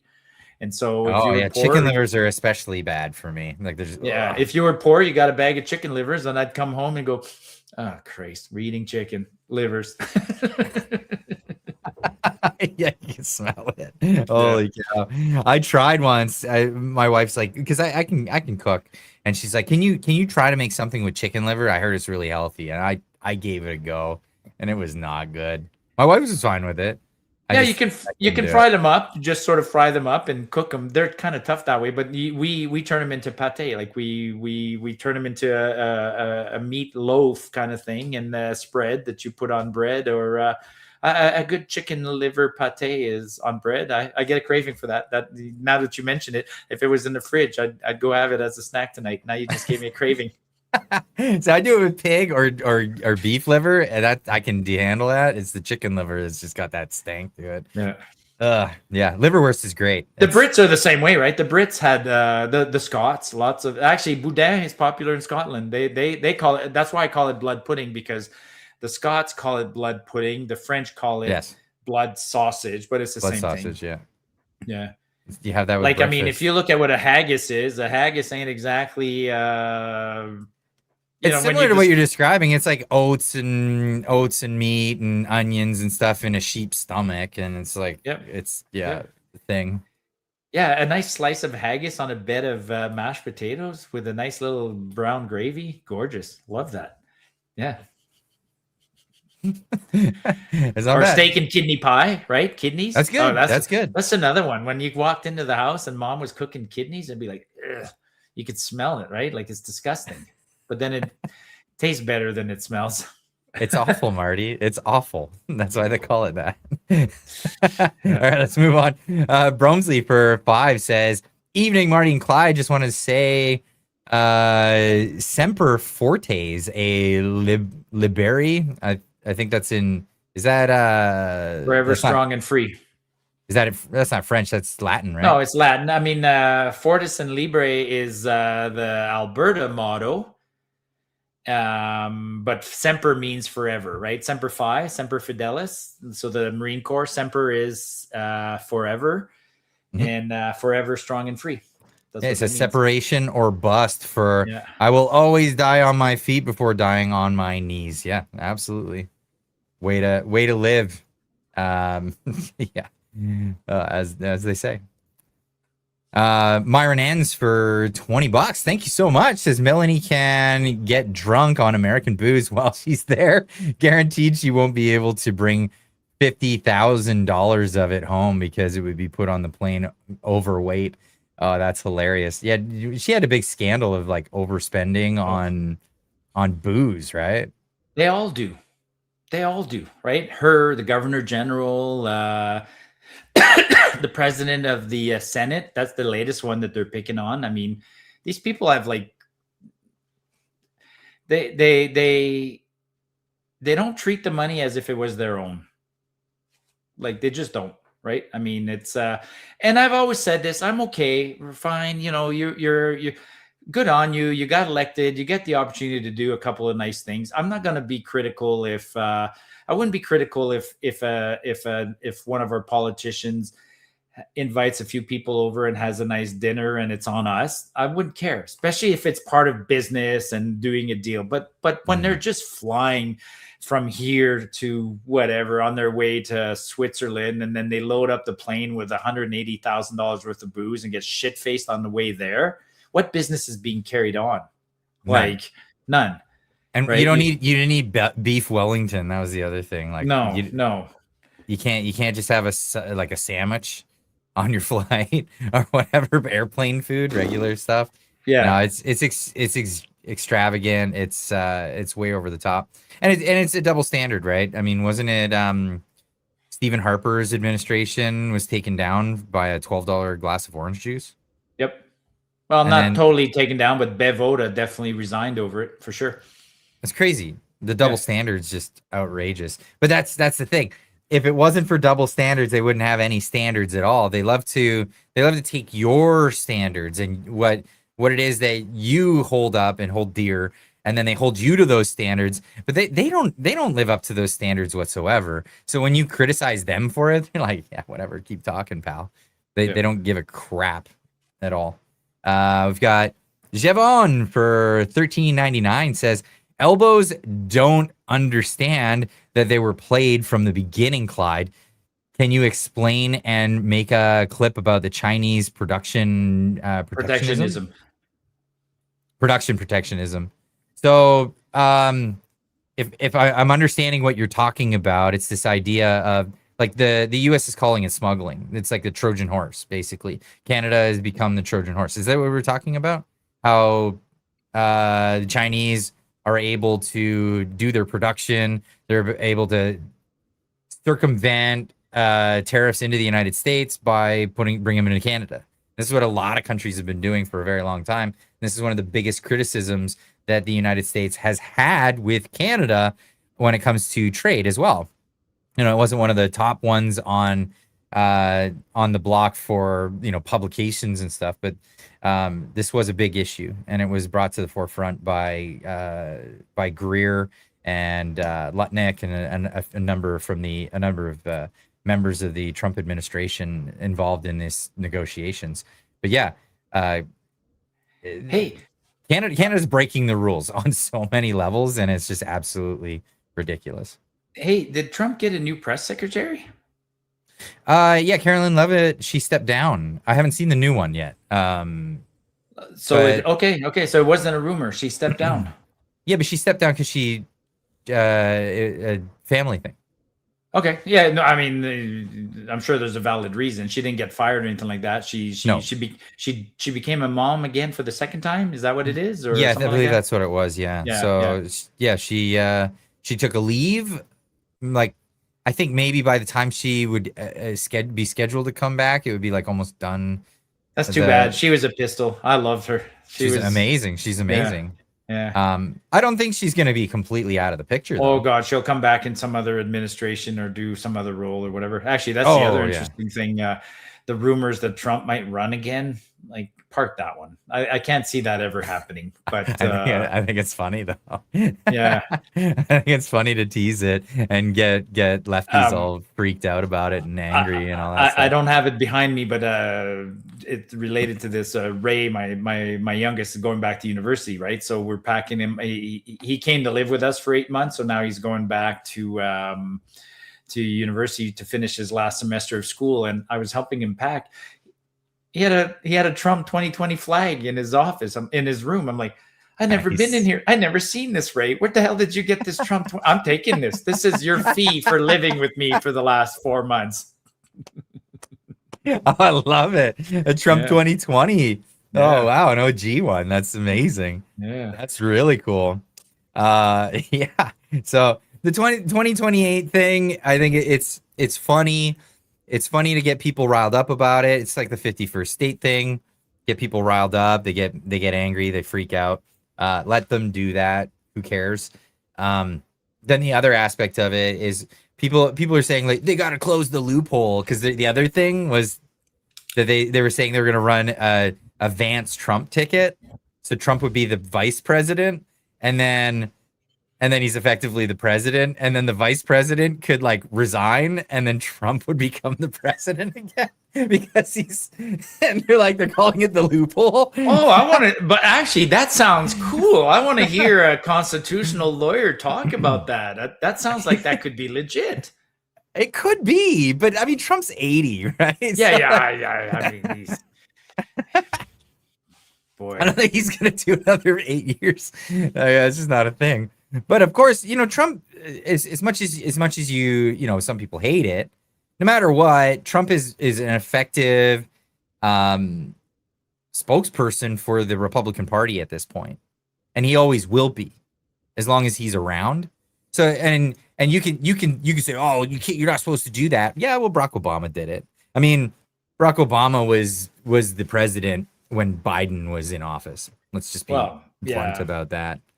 No, I mean, Trump right now, I've seen the other jokes. The 51st state is Hormuz. I like how people drew a little border around the Strait of Hormuz there, that chunk of land on there, and call that the 51st state. I mean, if Trump annexes that'd be awesome. Go for it. Well, he already said it was going to be a territory of the U.S. Who's that?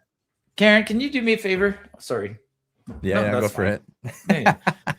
Yeah. So he was saying, annex it and actually make it a territory of the United States. Like, I don't know what the UAE thinks about that, what all these other countries, Saudi thinks about it, but it would be better. I mean, I'm not gonna lie. And it's not like the US hasn't annexed things before after conflicts. I mean, look at some of the other areas that actually are US territories. And not even close to the US. Guam is not even close to the US. I mean, it's like way over there. Yeah. How did Guam come into US possession? Was that after World War II? Is that why? Probably. That's a good question that I don't know the answer to. Yeah. How did Guam become a U.S. territory? Guam became a U.S. territory during the Spanish-American War in 1898. U.S. forces captured the island from Spain without a fight, and Spain formally ceded Guam to the USA in the Treaty of Paris. Well, I'm sure they were glad they had that. Yeah, I'm sure they were glad they had that in World War II. That came in handy. That was a very, very, very handy little territory to have. Cool. Absolutely. Yeah. So actually, Japan invaded in 1941. They attacked and occupied Guam in December of 41. So, yeah, lots of history there, man. It's pretty cool to learn about all this stuff. Where are we now? We got Myron Ends for $10. He says, check on the cell phone companies for stock drop. Oh, really? Okay. How would I do that? Same thing. I don't know who would be a cell phone company. It would be Bell. Let's say Bell, whatever Bell's ticker symbol is, probably Bell. If you go to a website like Yahoo Finance, that's where I'm at. And then near the top, there's a place where you can it says enter ticker or enter company. If you just enter Bell, but you have to put the Canadian Bell, or put I just put in Telus Corporation. Rogers or Telus. Yeah, Rogers or Telus, one of those two big ones. Telus is up 2.9. Okay, not a good one. Then Rogers. I think Rogers might be private. Rogers Corporation is down 5.17% on the day. Hold on, you know this. You read these things on the regular. Just pop it on the screen. Yeah, that's a bad day. That's a really bad day. That's a really bad day. Yeah.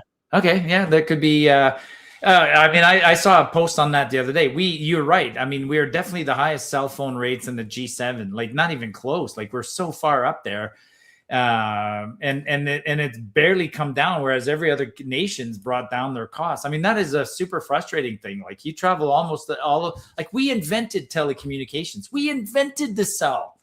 And they keep saying, oh, well, we have a vast country and we need more infrastructure, blah, blah, blah, blah, blah. We're no more large than the Russia or the Americas or places like that. I mean, and sure, maybe if that was true, then maybe cell coverage in Yellowknife should be a little bit more expensive. But don't bullshit me, right? Why is cell coverage in the Toronto area or the Edmonton area or Calgary so high? It's not because of lack of infrastructure. No.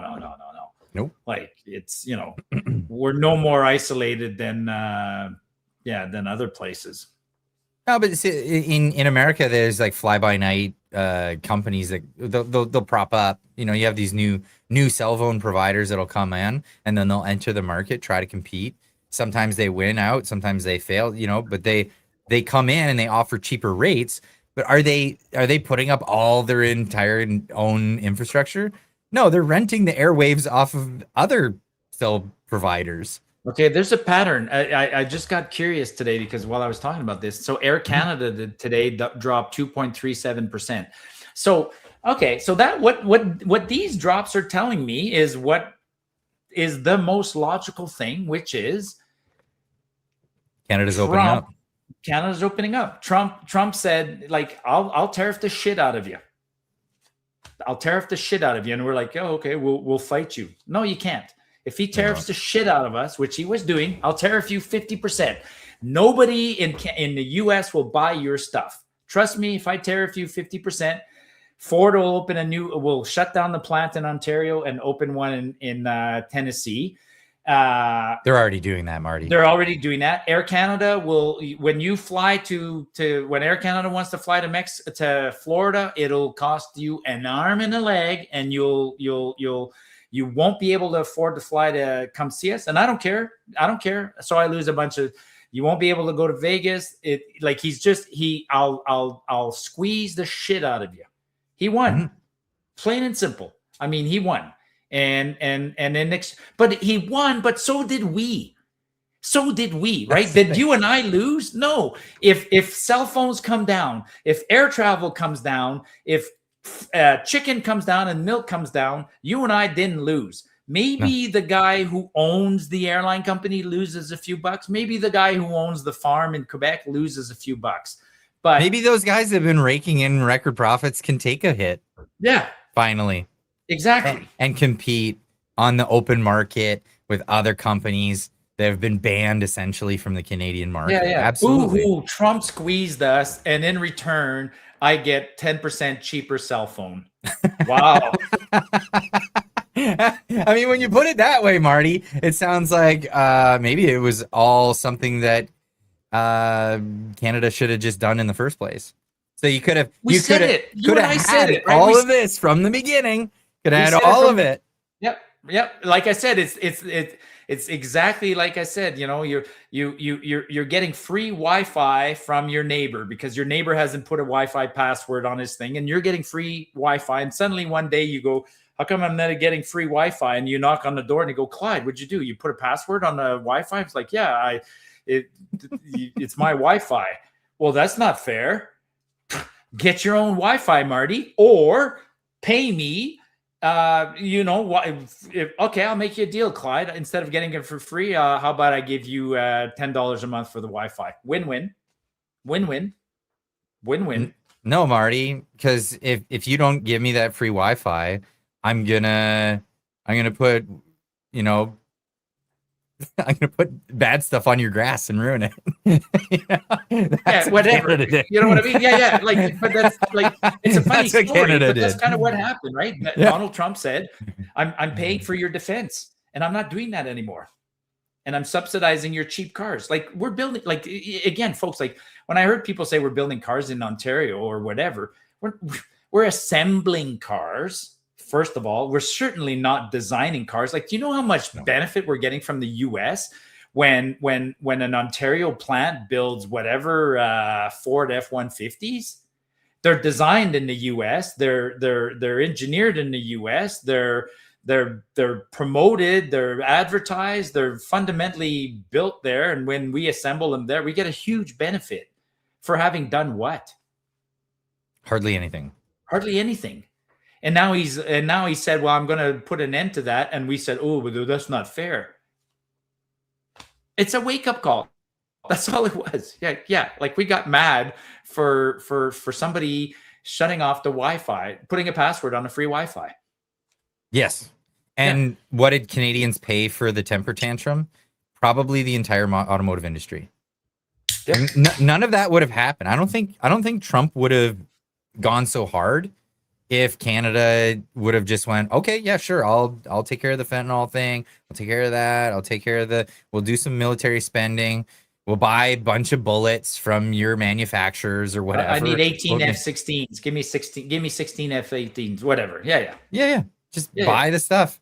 And it would have benefited. And now the end result is America got what they want. They're going to get what they wanted all along. And there's a bunch of hurt. Yep. That people are going to suffer. And who's going to suffer? We had some comedy along the way. I mean, along the way, we had some comedy. We got Doug Ford pouring maple syrup on the ground or whatever, Crown Royal. We had some great comedy. I love that they still use that when they talk about the alcohol bans. That's a Canadian whiskey that he poured out. Yeah.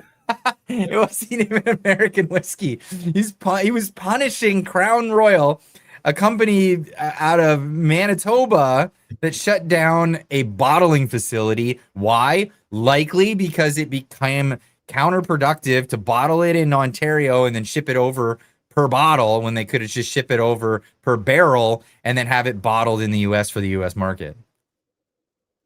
An inevitable change down the road, no matter what, right? Yep. No matter what. I mean, yeah. It's insane.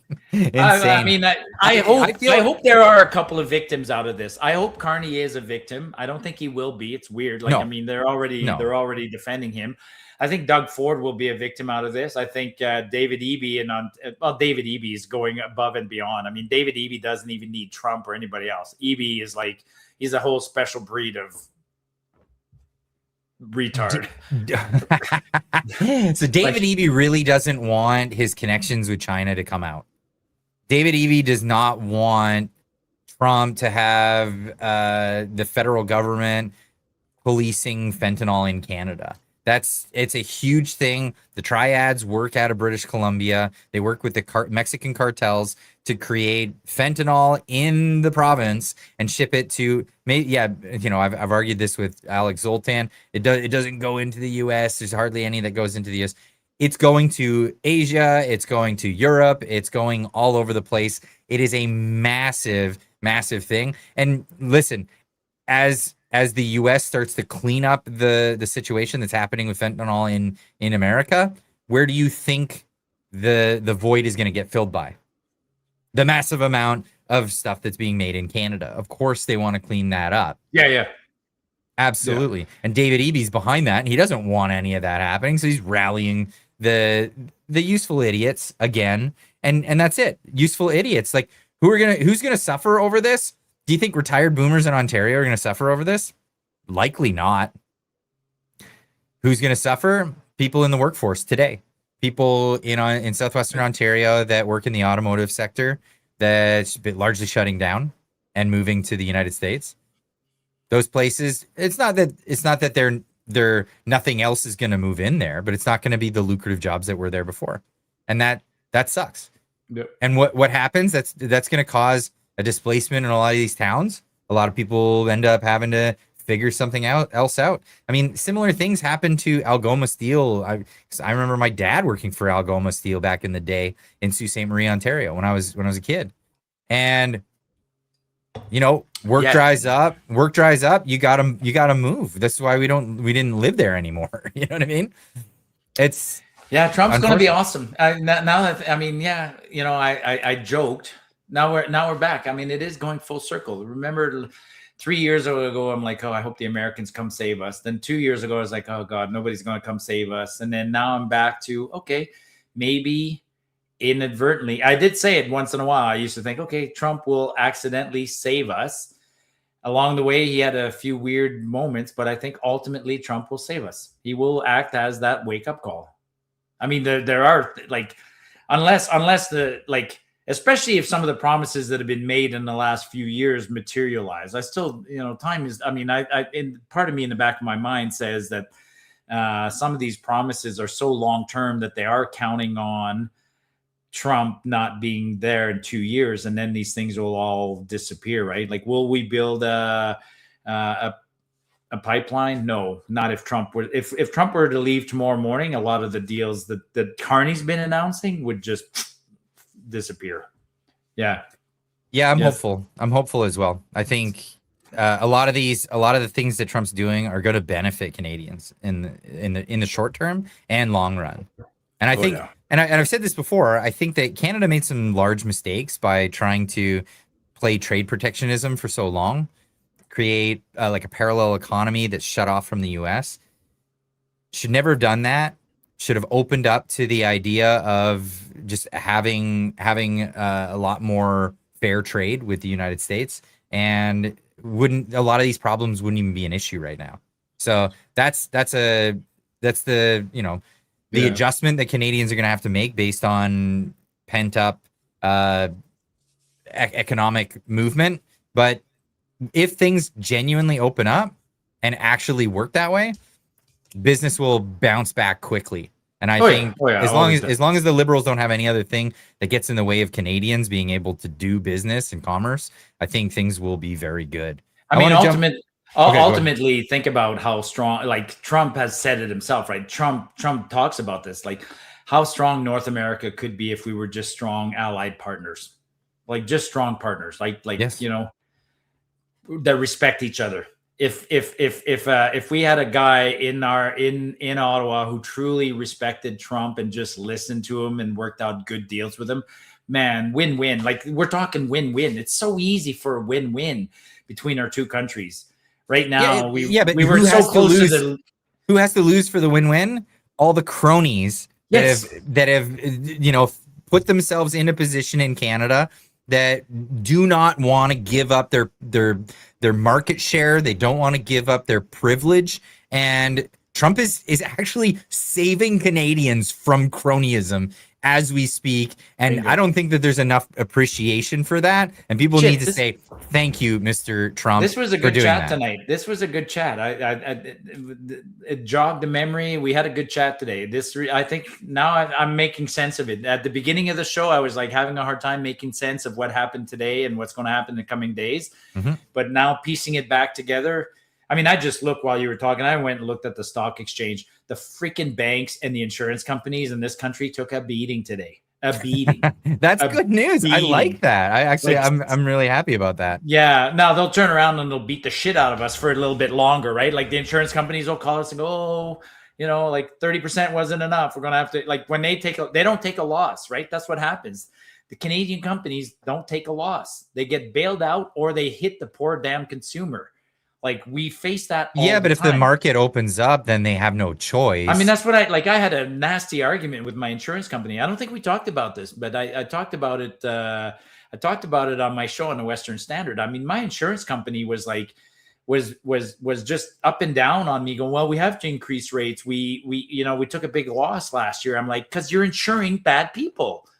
Yep. And they go, and then the agent literally said, well, who's going to insure them? I'm like, I don't give a shit. But if if you're insuring people in a flood valley, in a flood zone, you're insuring bad people. And so, and then for you to simply say that you took a loss over there and charge it to me makes zero sense. But then you remind yourself, no, I live in Canada, and it fucking absolutely makes sense. I'm the loser. The consumer's always the loser in Canada. Yeah, and hopefully that changes. Hopefully that's like there's nothing wrong with an insurance company going bankrupt. They should go bankrupt if they make bad decisions.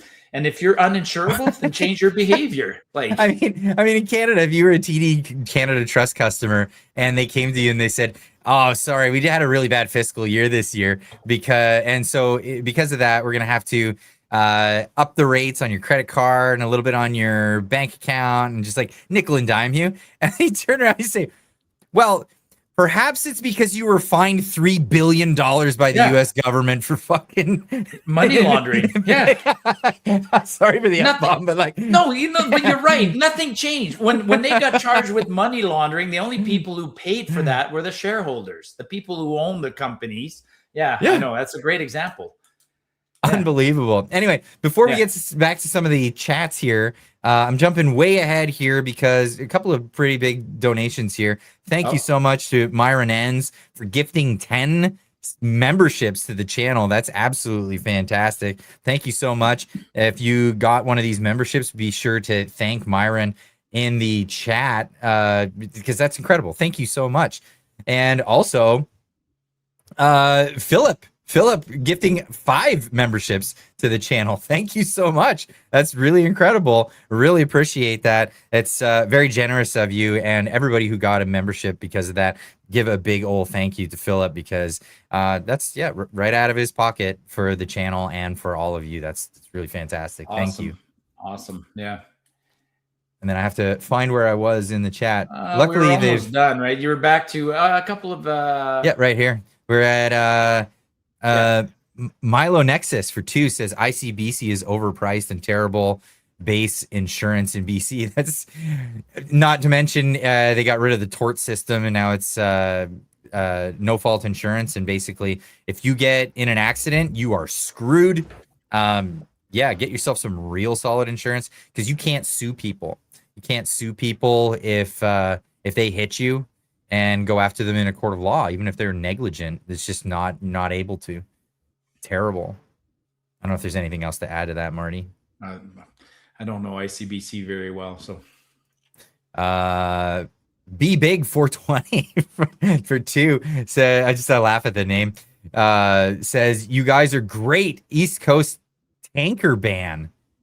Oh yeah, advocating for that East Coast tanker ban so that the West Coast can have a little pressure on them. I agree with it. Yeah, I mean, fair. Only in the fair is fair argument. Normally, I don't agree with bans like that. That's just kind of crazy.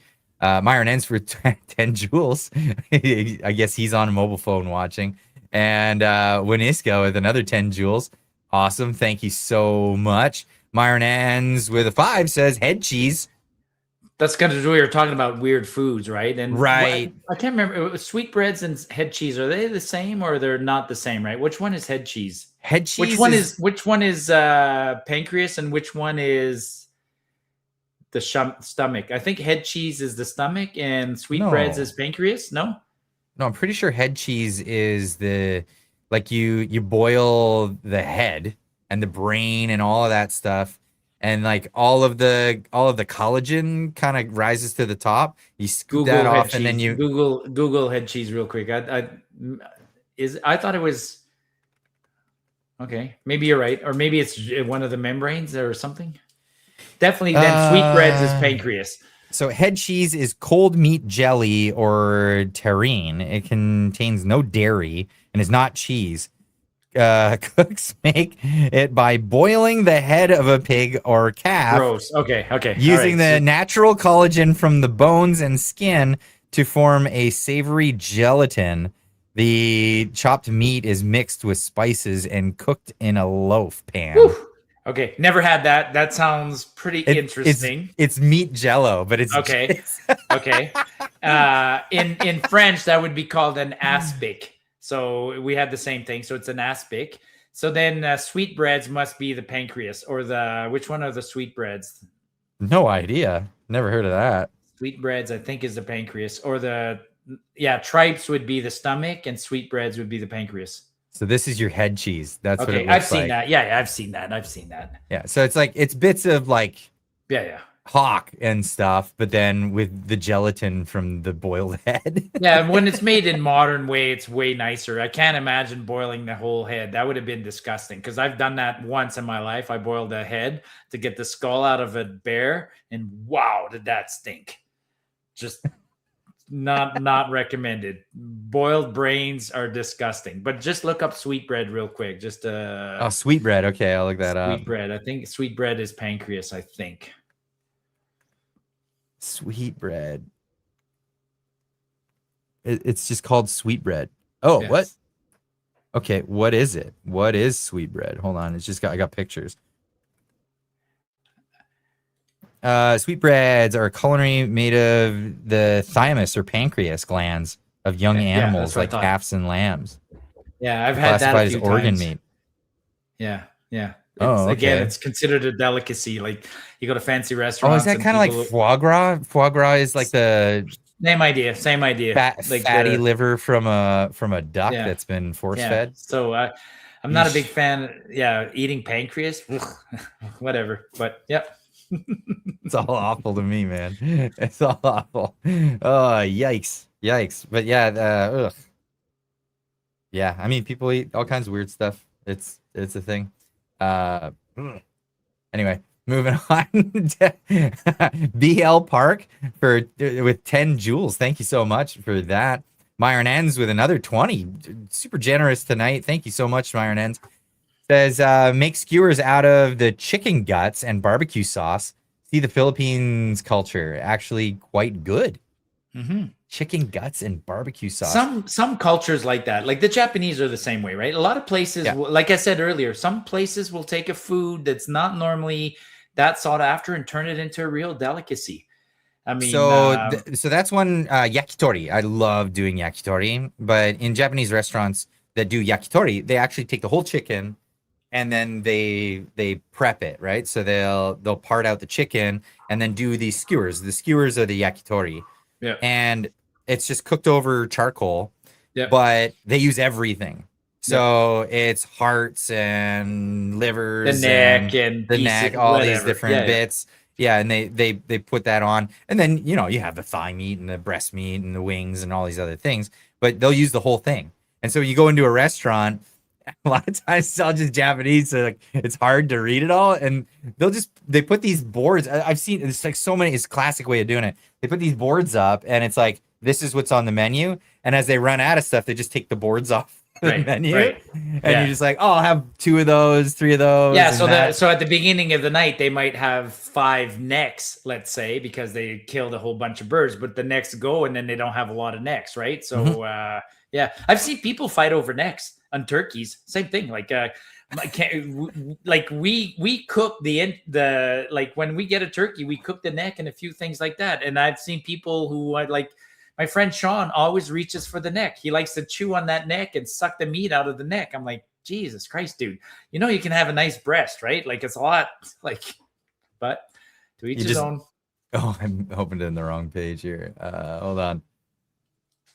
I just laughed at this. A friend of mine sent me this today, and this was a KFC opened in Africa, and everybody was fighting over it. Oh my god, I hate this. No, they just couldn't be civil. This was the scene at a KFC that opened in Africa. Like, so that I heard fighting over the neck, and it's like there it is, the crowd, the grand opening of KFC. This is Amory King, by the way. He's famous for the Chevy Silverado commercials, the internet spoofs of that. But anyway. Today was Zuby's birthday. It was, he turned 40 today. 40. Happy birthday, Zuby. Yeah, looking good, bud. Yeah, no kidding.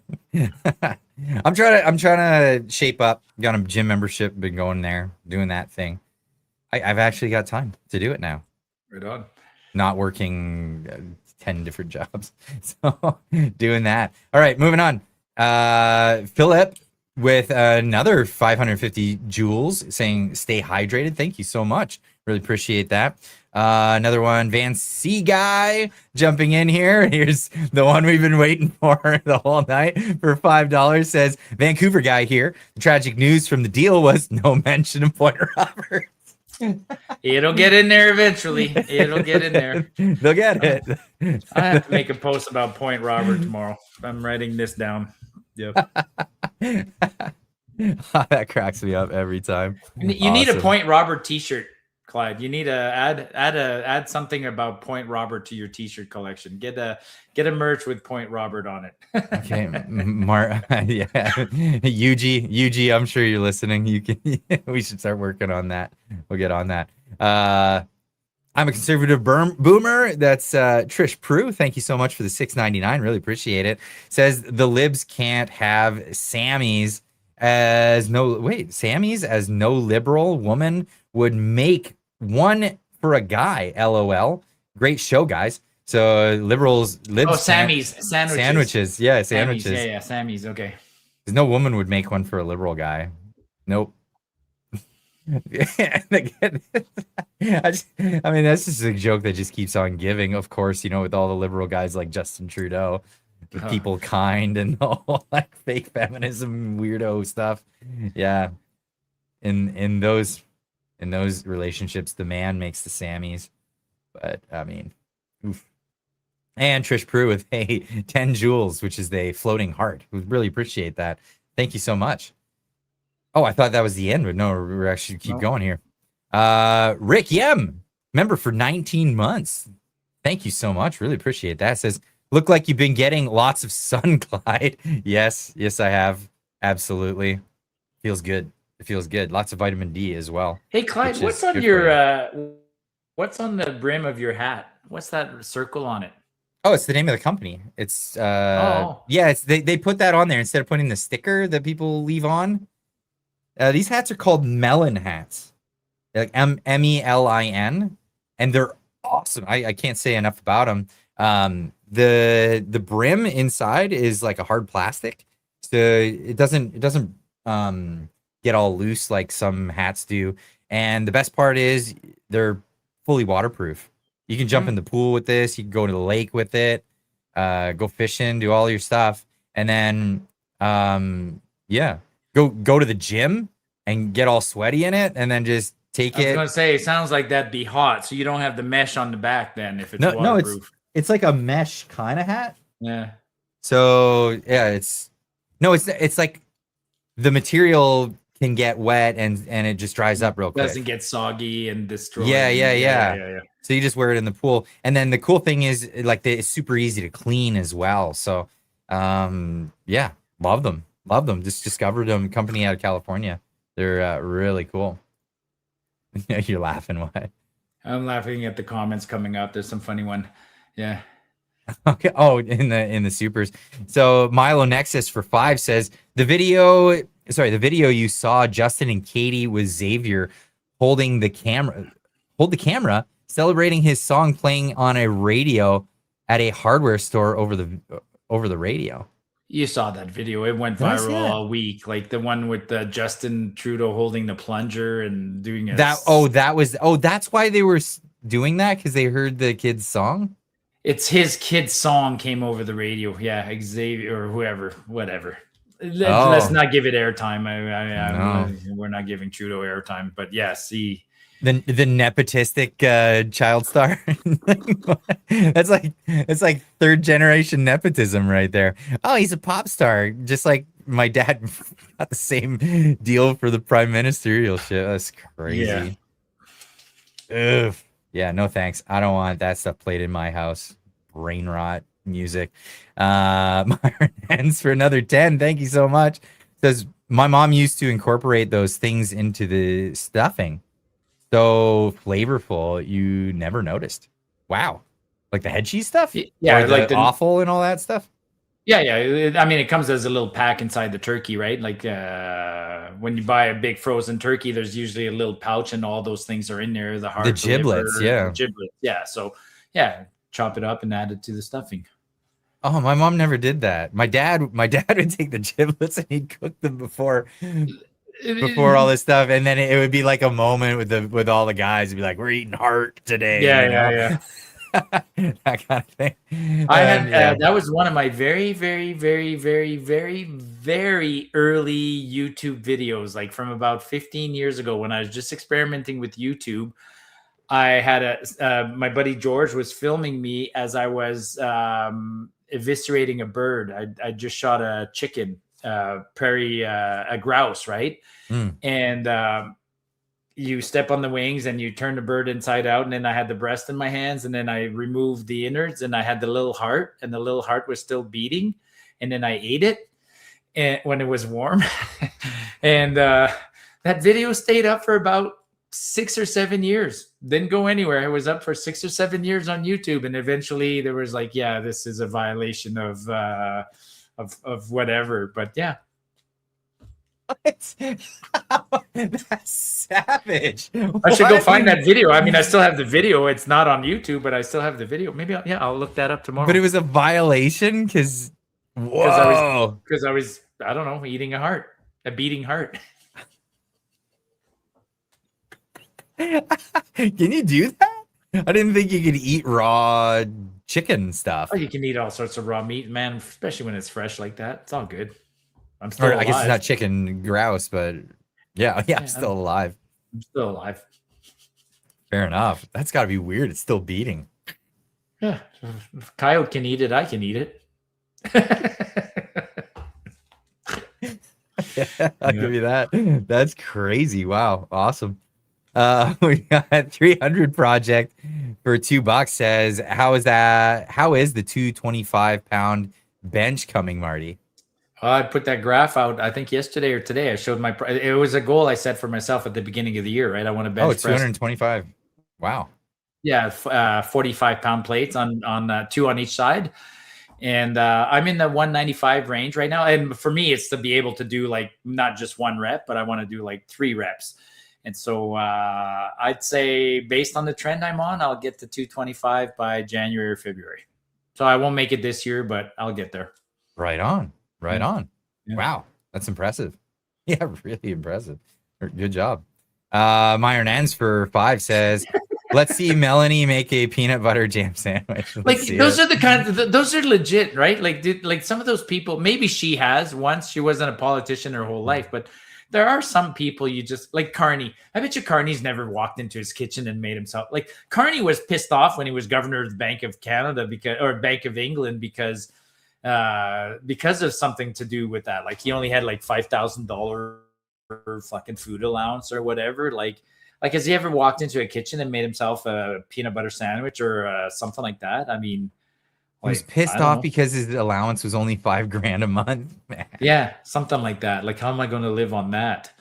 Yeah, I don't know. How are you going to live on that? And that was years ago, you know? Jeez. They're disconnected, man. Even totally. Even Poilievre got slammed for saying that one time, right? Like we should go for we should go for $1. We should go grab a cup of coffee. Like he mentioned something like a $1 cup of coffee or something like that. And people were like, dude, where you been, man? Coffee hasn't been $1 in like a long time. A very long time. They're a little disconnected from the everyday of like, well, somebody in the House of Commons was asked that one time, like, what's the liter of gasoline worth? And they had no idea.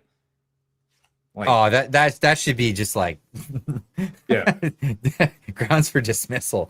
Like if you can't even like know what the situation is for your constituents, you shouldn't represent them. Period.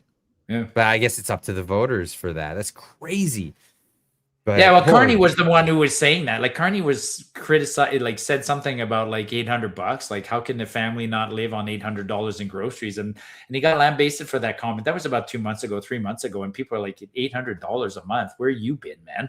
Well, considering he was complaining about 5,000 pounds. Yeah, but he was. It was when he was talking about the GST rebate on groceries and how he's bragging that people are getting $50, and people said that doesn't do anything, man. Like $50, sure. not going to say no. Actually, the sad reality is for some people, $50 is a game changer. But $50 for you and me in a grocery bill in Canada, that's a half a box of diapers if you're a young family, and that's a week's worth of diapers for $50. Like $50 gets you nothing. You know what's crazy? I Mike Rowe. So Mike Rowe, he has a podcast, and he had JD Vance on, and JD Vance they're talking about stuff, and he's like, man, you have no idea how much life changes when you become the vice president of the United States. Like, it's crazy. He's like, he was talking about just like, if he's hungry for something, somebody's there to make it. He doesn't have time to just make his own meals and all these other things. But the way he was talking about it was like so appreciative. You know what I mean? Right. It wasn't one of these things like, yeah, and that's, I deserve any of that stuff. It was like, wow, all these people are working so hard to make sure that I can do the job that I'm doing. Bingo. I got no problem with that. Like we've talked about this. I got no problem. You're doing a tough job. If you're doing it really good, like we make a contract with you. Do your job. It's a tough job. I wouldn't want that job, man. That guy's on call like 24 hours a day, can make decisions that impact millions of people. So you've signed up for a tough job. And at the end, we appreciate you and you need to appreciate us. It's a two-way street. And yeah, I got Absolutely. no problem with providing a suit for the president or the prime minister. I got no problem with taxpayers providing suits and groceries. No problem. But show a little bit of freaking appreciation. It goes both ways. But yeah, if you think it's a privilege or if you think it's an entitlement, like that liberal who said that one time, I'm entitled to my entitlements. Yeah, gag me. I'd like to see that clip by Vance. I'll look that up as well. Like if he said something like that, that's pretty cool. Listen to the whole podcast. It's actually really cool.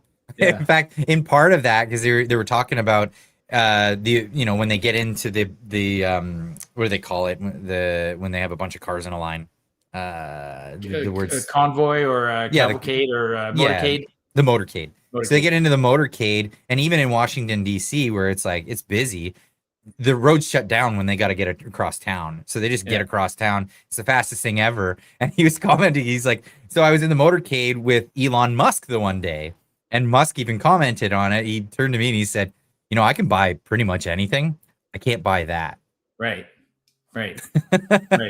That's insane. No, actually, along those lines, Donald Trump I don't know what the occasion was, but he went and landed on the USS John F. Kennedy or whatever, the big battleship or the big aircraft carrier, right? He visited the aircraft carrier, and I've seen some videos of it. I mean, the aircraft carrier is part of a task force, right? So it's surrounded by like 21 other ships or whatever, and the helicopter lands and Trump gets off on this aircraft carrier, and he can say, oh, don't do this for me, but people will do things for him just because he's the freaking president, right? Yeah. He's the president. So in the video, and the military loves him, by the way. The military loves him. So every ship all of a sudden launches like a cruise missile. Like, fuck, let's just shoot cruise missiles instead of fireworks. Like he's visiting the USS JF Kennedy, and then he's got 4 battle cruisers around them, and all 4 of them do fireworks with cruise missiles. And I'm like, if I'm sitting there going, man, you guys just blew $4 million just for me, right? But I'm sure, whatever. Some guys like, well, they were about to expire. Whatever. You're the president, man. You're the president. Don't worry about it. You're the president. Yes. And so Elon Musk, you're not getting fireworks done with 4 cruise missiles. You're not. No. Not gonna happen. Not gonna happen. Although Elon Musk could probably go buy 4 cruise missiles if he want and throw his own fireworks. I don't know. He could buy those cruise missiles. Yeah. He definitely could. What do we got here? I had to check out this one here and highlight it. Yeah, I saw that today. Have you read the National Post today? Justin Trudeau still receives RCMP protection on personal trips. Now, so I'm not totally against this, right? But if a prime minister, especially one that screws up the entire country, leaves and goes and lives in another country, you should just be on your dams. You're on your own. Yep. You're absolutely on your own. If you live in Canada, you reside in Canada, same with a US president. You live in America, you reside in Canada or in America. If you decide you don't love America enough to want to live in it most of your days, you're on your own. Yep. You're absolutely on your own, especially if you're some Canada actively fucked up the country. The U.S. affords protection. The Secret Service protects ex-presidents forever and ever for the rest of their lives. That's their constitution. That's the way it is. That's fine. Ours doesn't. Ours is Trudeau will be afforded some security for a year after leaving office. It's not much. It's like a couple of officers. He could be afforded more if somebody deemed that he was a risk. I'm surprised he doesn't have a few more because I thought somebody would, he's not exactly popular, but he knows he's not popular. He's not hanging out. Trudeau's not hanging out at the Calgary Stampede. I don't think he lives in Canada anymore. No, I don't think he does. Well, he's hanging out pretty frequently in Canada, but he bought a house in Montreal.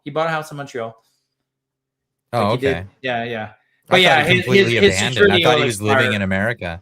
No. In his security is almost done. Like right now, it's just because of the goodwill of Carney and a few others. But the way he's acting, I think they're going to take away the rest of his security pretty soon here. You want to be an ass, an idiot? Yeah, go for it. Because I know that as soon as Mark Carney's done being Prime Minister of Canada, he is not living in Canada. No, God, no. He'll be back in England or New York. Well, he still has his place in New York. He's not. You know what? As long as Mamdami's still running the show, he deserves to live in New York. There you go. And he should be on one of those Mamdani lists, right? Property owners in New York. Unbelievable. That's socialism for you. Here we go. Miss Forever for 279 says Fear Factor Canada. Oh yeah, with all the strange foods. Yeah, that's the thing. Eesh. Do you guys have prairie oysters? Is that a real thing? Do you guys serve Yeah, those? that's 100% real thing. Yeah. Like you can buy that. The people actually buy them and they enjoy them. I've never. To be honest, I've only had them like twice in my life. We had them at a barbecue. It's kind of no. I mean, you don't. It's not available year round, right? Like a lot of like I went one time. You get invited by a rancher friend or whatever, and once a year, like early in the season, when it's time to brand all the calves and castrate all the little steers, and then vaccinate and do all of that stuff, you need a lot of hands, right? So they'll make an event out of the day, and then when they castrate all the calves, then they have a bucket of prairie oysters. It's not like they'll go and sell them to the grocery store and the slaughterhouses. There's only a very limited time in a cow's life when there's prairie oysters. It's when they're little babies before they get cut off. So it's not like there's a huge supply. But after you do that, yeah, you hang around, you have a barbecue, drink some beers, cook some steaks, and have the prairie oysters. It's just What do they taste like? But fuck, man, when it's cooked on a barbecue with enough sauce, everything's fine. I mean, they're a little chewy, is for sure, but they're it's no different. It is called a prairie oyster because they're not very big, right? I mean, you just cut the nuts off of a little steer, and they're not like the Fear Factor, like no, it's teeny wee little things like that they're just fried in a frying pan. You just pop it down and eat it like an oyster. You just swallow it, kind of thing. So that's right. why they're called prairie oysters. I mean, no, I don't think you can buy them in the store. I don't think you can. Fair enough. That's funny. Now, I will say one thing about cows that I don't eat ever. Never eaten it. Can't bring myself to eat it. And I see it in the store. I cannot eat cow tongue. Oh, dude, what? Cow tongue's awesome. I love it. See, you got me there. No, I mean, I'll eat it on Fear Factor. If there's $50,000 on the line, I'll eat anything, man. There's nothing I won't eat for $50,000, but I'm not going to go out of my way and eat tongue. You know what? I'll serve you tongue one of these days. Now you just made a sound bite that's going to be on the internet tomorrow morning, and that didn't sound right. But... That's so funny. But no, so in Japanese... Just, by the way, it just reminds me, somebody today, I was at an event, and somebody says, can I have a quickie with you? And I'm like, it's called a selfie, but sure. So beef tongue in Japan, I mean, it's not only Japan that does beef tongue, but they do yakiniku. It's just like barbecue, but you're searing stuff on a hot barbecue at the table. So like a little charcoal barbecue. And beef tongue is prepared where they take the beef tongue, and there's actually 3 sections to it. There's like the tip section, the back section, and then there's like a bottom muscle underneath. And then you have to skin the outside of it off first. But get this, no, it's like a really it's a muscle that has like a lot of fat in it. Okay. And then you basically slice it really thin lengthwise, and they look like little sausage or like sausage I'm slices. sure I might have had it without knowing that I've had it. I mean, I've traveled enough that I've probably had it once in my life, but yeah, I would not go out of my way. Okay. Really, really good. Yeah. Right. But like, yeah, if you ever come over and we do Japanese barbecue, I'll serve that up. Deal. Okay. That's Diana Tupin for 5 joules. Thank you so much. Really appreciate that. Got Missy Forever with another 279 says, can we go back to making fun of the liberals? Barf. Only occasionally, but not nonstop. Yeah, we're moving past the liberals. Myron Ends for 10 says Margaret Thatcher is on the record saying that it's important to know what a jug of milk costs, because in power you have to be connected to the people. And 100%. 100%. Absolutely. Yeah. Yep. Like what's the point of talking? I mean, Mark Carney getting up. Oh, you can tell they're disconnected, right? When they talk in the House of Commons and in places, when they talk about the cost of travel and the cost of groceries and the cost of housing, they're disconnected. Some of them are they're really disconnected. Yeah, like they let it slip in the way they talk. Like Yeah. Oh, do Canadians only spend 10,000 on groceries? And then everybody goes on the internet and shows them the report from the, Stats Canada showing like the average Canadian household spending like 18,000 on groceries alone. Well, actually, that was a report this week, and it's been this for years and years. I mean, Canadians spend more on taxes than on essentials. That's easy. That's just that's criminal. Yeah. Yeah. That's absolutely criminal. Yeah. And what do we get? Not a lot. Not a lot. Hey, great show tonight, man. Thanks, folks. I don't know. I guess you and I talked a lot. Like I said, it jogged my memory, made me sort of. We talked ourselves into some good insights into the deal. I think there's some interesting things up ahead. We'll see what happens in the next couple of days. I have a feeling we'll have a lot to talk about next week. Yes, because I think we're not going to find any of the details out until the weekend. And I think this is intentional. I think the Liberals asked for this 3-day grace period. Carney asked for this so that it would hit on the weekend, because that's what they like to do. They like to drop this kind of news on a Friday or Saturday where we find out what the deal is. And then come Monday, everyone's like moved on to something else. This happens to be one of the biggest news stories in Canada of like, yeah, and the year at least, right? Yeah, it's going to be. I mean, yeah, I want to see what the sound bites when he meets with the ministers tomorrow. I bet you there's going to be some great sound bites from the Quebec minister. Can't wait to hear what Doug Ford has to say. I'm sure Doug Ford will have some sort of weird meltdown, and then Danielle Smith will be sitting on the sideline going, "Told you so, told you so," and then we'll see what happens. What's his nuts? The Bloc Québécois leader. What's his name? Yves Blanchette. Yves Blanchette. I can't wait to see what he says about it. Yeah, and then Avi Lewis will probably have something really insightful to say. Man, that guy's a lunatic. That guy is like, he's the new NDP leader. Mm-hmm. He's a piece of work. And then if they somehow reverse Bill 202 and open up the dairy cartel, that's going to be super interesting. And then next week, is it next week or it'll be before? No, it'll be not until after our next show. 3 by-elections, right? We have 3 by-elections. I think there'll be no-brainers, but there is still 3 by-elections, including one in Quebec. So we'll see what happens there. Awesome. Cool. So I'm seeing a lot of this in the chat, like people saying Canada's screwed, Canada is effed. Yeah, I don't think so. I think this is going to be the beginning of the tearing out of the Carney administration, because he's going to have to face the music here, because his elbows up thing was a giant failure. And then when this actually comes into play and capitulating with the United States actually becomes beneficial to the Canadian people in general by making things less unaffordable, more affordable. Yeah. I think that's a great thing. And then I think, it might lead to Canadians wising up and thinking that, maybe it's a wake-up call. It's a great wake-up call. I think he will in the end. It's good for Canada. Yes, folks, don't get discouraged like that. We're not that screwed. In fact, I think we're okay. I see a comment from Missy. Okay, I can call Marty tomorrow on his show. Yes, Missy, please call me on my Western Standard show. Got Jevon with another one, 699.